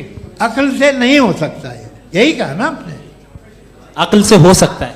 अरे वो यही कह रहे हैं भाई, आप बता रहे हो सकता है, वो तो कुछ और। आप अगर सर देखो नौजवान फोन ले लो, वो इतनी कमाल की यूनिवर्सिटी है। अरे भाई दे दो ना जरा, एक मिनट दे दो भाई, मेरी बात सुनो, माइक पे बोलो ताकि जो लाखों लोग देख रहे हैं। माइक दे दो ना। अरे देंगे ना माइक, तुम ठहरो तो। हाँ सर, मेरा सवाल ये था कि सर सैयद अलैहि रहमा का एक नजरिया था अपना कि खुदा का जो वजूद है उसको अकल के दायरे में रह करके तलाश करना है, न कि पूरे तौर से इनकार कर देना है। ये उनका कॉन्सेप्ट था। लेकिन मेरा सवाल ये है कि आप इसको कैसे डिफाइन करते हैं, एक्सप्लेन कैसे करेंगे, मैं आपसे जानना चाहता हूँ, क्योंकि you are the product of Aligarh Muslim University. मुझे अकल के दायरे में रख के मैंने बहुत तलाश की, मुझे मिला नहीं। हाँ ये इधर वो चश्मा लगाए जो, हाँ उनको दे दीजिए। जी जी फटाफट पूछिए, बस 5 मिनट है, 5 मिनट में खत्म हो रहा है। हाँ अस्सलाम वालेकुम मुफ्ती साहब। एंड मेरा सवाल जावेद अख्तर साहब से। क्या नाम है आपका? अरे भैया सब मुझे पूछ रहे हो। फैज पूछिए फैज साहब। तो मेरा सवाल ये है कि अभी जो एथियस्ट है वो problem of evil argument use कर रहे हैं अगेंस्ट मुस्लिम्स, राइट? कि इस दुनिया में इतना सारा इविल है और अगेंस्ट मुस्लिम तो यहाँ अगेंस्ट थियस्ट। हाँ थोड़ा सा करेक्ट कर लीजिए भाई, पूरी मशक्कत ही इसी बात की थी कि किसी एक मजहब पे बात ना टिके। जी, तो बेसिकली ये आर्गुमेंट ऐसा है कि इस दुनिया में इतना ज्यादा इविल एग्जिस्ट करता है और अगर एक ऑल गुड गॉड है तो वो रोकता क्यों नहीं है? लेकिन इस सवाल में एक हिडन अजम्पशन ये है कि इस दुनिया में इविल एग्जिस्ट करता है। अब एथियस्ट ये कैसे ऑन्टोलॉजिकली प्रूव कर सकते हैं कि इस दुनिया में इविल एग्जिस्ट करता है? मैं आपको बताता हूँ, थोड़ा सा समझा। नहीं सर, हम लोग इनको सुनिए। नहीं please don't do that. I want to explain ontologically. नहीं हम समझ गए सर, इनको अब जवाब देने दीजिए। अच्छा सवाल पूछ लो। मैं अभी तक क्या था वो मैं थोड़ा सा ऐड ऑन कर लेता हूँ। तुम गुरु, तो हम जब इसका राउंड 13 करेंगे ना तब तुमको स्टेज पे बिठाएंगे। जी तो हाँ जल्दी से। तो देखिए एथियज्म के हिसाब से सब कुछ रैंडमली बन गया है, सब कुछ एटम्स और मॉलिक्यूल्स है। एक पत्थर में और मुझ में सिर्फ इतना फर्क है कि हम लोग एटम्स और मॉलिक्यूल्स का अलग अलग रीअरेंजमेंट है। अब एक पत्थर को कोई इंसान तलवार से 2 टुकड़ों में काट दे या मुझे, according to atheism it is same. There is no evil and good according to atheism. जी अच्छा, फैज साहब का सवाल ये है कि हाँ कोशिश भी करते तो इससे गलत सवाल नहीं कर पाते। एक लाइफ फॉर्म है और लाइफ फॉर्म में फीलिंग्स हैं, मतलब लाइफ फॉर्म सुनता है, देखता है, टेस्ट कर सकता है, फील कर सकता है। तो उसकी जो ये जो क्वालिटी इस बबल में आ गई है वो जानवर में भी है, इंसान में भी है। तो जाहिर है कि उसे कोई तकलीफ पहुंचेगी, तो चूंकि उसके पास वो सेंसिटिविटी है तो मैं करेगा। पत्थर में वो सेंसिटिविटी नहीं है। तो ये क्या सवाल हुआ कि अगर पत्थर को काटा तो पत्थर को तकलीफ नहीं होती, तो आपको काटे तो आपको क्यों तकलीफ हो? बैठ जाइए। जी हाँ अगला सवाल। हाँ पूछे जी जावेद अख्तर साहब। अरे भैया सब आप लोग मुफ्ती साहब को छोड़ रहे हैं, तो मेरे ही पीछे पड़े हैं क्या? फिर चलो बोलो भाई। You asked how God can exist when children die in Gaza. हाँ? You asked how God can exist when children die in Gaza, and you also mentioned the rise of atheism in Europe. But the same events also are leading many atheists and non-believers to turn towards faith. How do you interpret this contradiction, where suffering pushes some away from God, yet brings others closer to belief? आपको एक बात बताऊं, दुनिया perfect तो कहीं भी नहीं है, हर जगह कुछ खामियां हैं। बेटा एक मिनट, आप ही को कहेंगे, देखो वो तो कुछ खामियां, कमज़ोरियां, खराबियां सब जगह है। लेकिन अगर देखोगे ईमानदारी से कि दुनिया सबसे ज़्यादा महज़ब कहाँ है, एक आम शहरी को कहाँ हुकूक हासिल हैं, वो बोल सकता है, अपनी मर्ज़ी से काम कर सकता है, अपनी मर्ज़ी से राय दे सकता है, हुकूमत के ख़िलाफ़ बोल सकता है, बरसर इक़्तिदार लोगों के बारे में बोल सकता है, सरमायादारों के ख़िलाफ़ बोल सकता है। तो आपको ये स्कैंडिनेवियन कंट्रीज़ में मिलेगा, वेस्टर्न यूरोप में मिलेगा। मैं नहीं कह रहा वो परफेक्ट है, बिल्कुल नहीं, वहाँ बहुत ख़राबियाँ भी हैं, परफेक्ट तो कोई। लेकिन जिन जिन मुल्कों में, लैटिन अमेरिका देखो, गल्फ देखो, वहाँ पर आपको ये ज़रूर है कि रेप नहीं होते होंगे। रेप की ज़रूरत क्या है भाई? उसको तो ख़रीद लो, घर में रखो, सड़क पर रेप करने की क्या ज़रूरत है? मगर सुनिए, मगर हकीकत ये है कि वहाँ शख्सी आज़ादी राय देने की, बोलने की नहीं है। जी ये एक आखिरी सवाल मुफ्ती साहब से। हाँ मैम, इनको माइक दीजिए। शुक्रिया। मेरा नाम मनीषा है, मैं हरियाणा से आई हूँ। मैं मुफ्ती साहब से एक बात पूछना चाहती हूँ। आप बार बार जावेद साहब को कॉन्ट्राडिक्ट तो कर रहे हैं कि आपने ये कहा, लेकिन आप भी अजम्पशंस के बेसिस पे बात कर रहे हैं। आपने खुदा के होने का कौन सा प्रूफ पेश किया है, खुदा की एग्जिस्टेंस का? अब इस सवाल को अलग रहने दीजिए, कौन एथीस्ट है कौन नहीं है। और दूसरी बात जो आपने एक छोटी सी कही थी कि ये फ्री विल का इस्तेमाल करता है इंसान अपनी, लेकिन इस फ्री विल का इस्तेमाल में मतलब खुदा ने ये दे दी सबको ये इजाजत कि वो कितना घिनौनापन और कितने ज्यादा खराब से खराब तरीके इस्तेमाल कर सकता है। जवाब सुनते जी। आप फ्री विल को मानती है ना, या अब कहती है कि फ्री विल नहीं है ना, मानती है ना? तो अब आपके पास इसका कोई एक्सप्लेनेशन नहीं है कि अगर एक इंसान उस फ्री विल का इस्तेमाल करके गलत काम कर रहा है और बच के अच्छी जिंदगी गुजार के निकल जा रहा है, उसका कोई रिकम्पेंस नहीं है। हमारे वर्ल्ड व्यू में जो इंसान गलत काम कर रहा है उसको भी रिकम्पेंस यानी उसका बुरा बदला मिलना है, और जो सही काम कर रहा है उसको सही बदला मिलना है। लिहाजा जो फ्री विल है वो इस तरीके से है कि एक लिमिटेड टाइम तक खुदा ने मोहलत दी है। ऐसा नहीं कि छूट दे दी, जो करना है करते रहो हमेशा। वक्त आएगा जब एग्जाम का टाइम खत्म होगा तब रिजल्ट आएगा, दौराने एग्जाम जबरदस्ती आपको नहीं बताया जाएगा। अरे भाई एक सेकंड जी, सवाल मुफ्ती साहब से मेरा मुफ्ती साहब से जी हाँ रुक जाइए, आपसे फोन आप इसके बाद आपसे बोलिए। मैं मुफ्ती साहब एक ही सवाल करता हूँ कि अगर जो हो रहा है फ्री विल से हो रहा है और एक दिन बरोज़ क़यामत इंसाफ होगा मैशर में वगैरह वगैरह, तो दुआ क्यों मांगते हैं लोग? दुआ मांगते हैं इसके मतलब है अभी भी उसने ये डिपार्टमेंट रखा है कि मैं रोजमर्रा की जिंदगी में बिल्कुल बिल्कुल ही कैन। तो तुम कैन हो, तुम मुझे नौकरी दिला देते हो, मेरे बेटे को ग्रीन कार्ड दिला देते हो, और 45,000 बच्चे मरते हो उन्हें रोकते नहीं हो। नहीं तो क्या आप ये कह रहे हैं कि इस दुनिया में जालिमों को कभी पकड़ ही नहीं होती है? अरे जो भी पकड़ होगी वो बच्चे रोते हैं। बिल्कुल, देखिए मैंने अपने ओपनिंग स्टेटमेंट में यही कहा था कि जनाब जावेद साहब सिर्फ इमोशनल आर्गुमेंट देंगे। This is an emotional argument. ये छोटे मोटे इसके पीछे का रीजन मैंने बताया क्या है। देखिए मैं बार-बार यहाँ पर मंच से आप लोगों को सज्जनों इसलिए कह रहा हूं ताकि थोड़ा सा आपके कॉन्शियंस पे जोर रहे कि आपको ऑर्डर बचा के रखना है।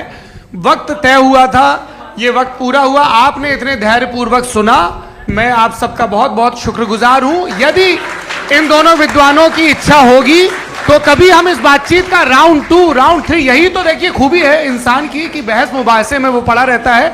आप लोगों ने बड़े धैर्य का परिचय दिया, बहुत बहुत शुक्रिया। इसी के साथ ये बातचीत यहाँ पे समाप्त होती है। आप लोग को मैं एक बात बता दूं, ये सारी बहस हो गई, अब मुफ्ती साहब और बड़े मुफ्ती साहब इन साथ के साथ मैं खाना खाने वाला हूँ।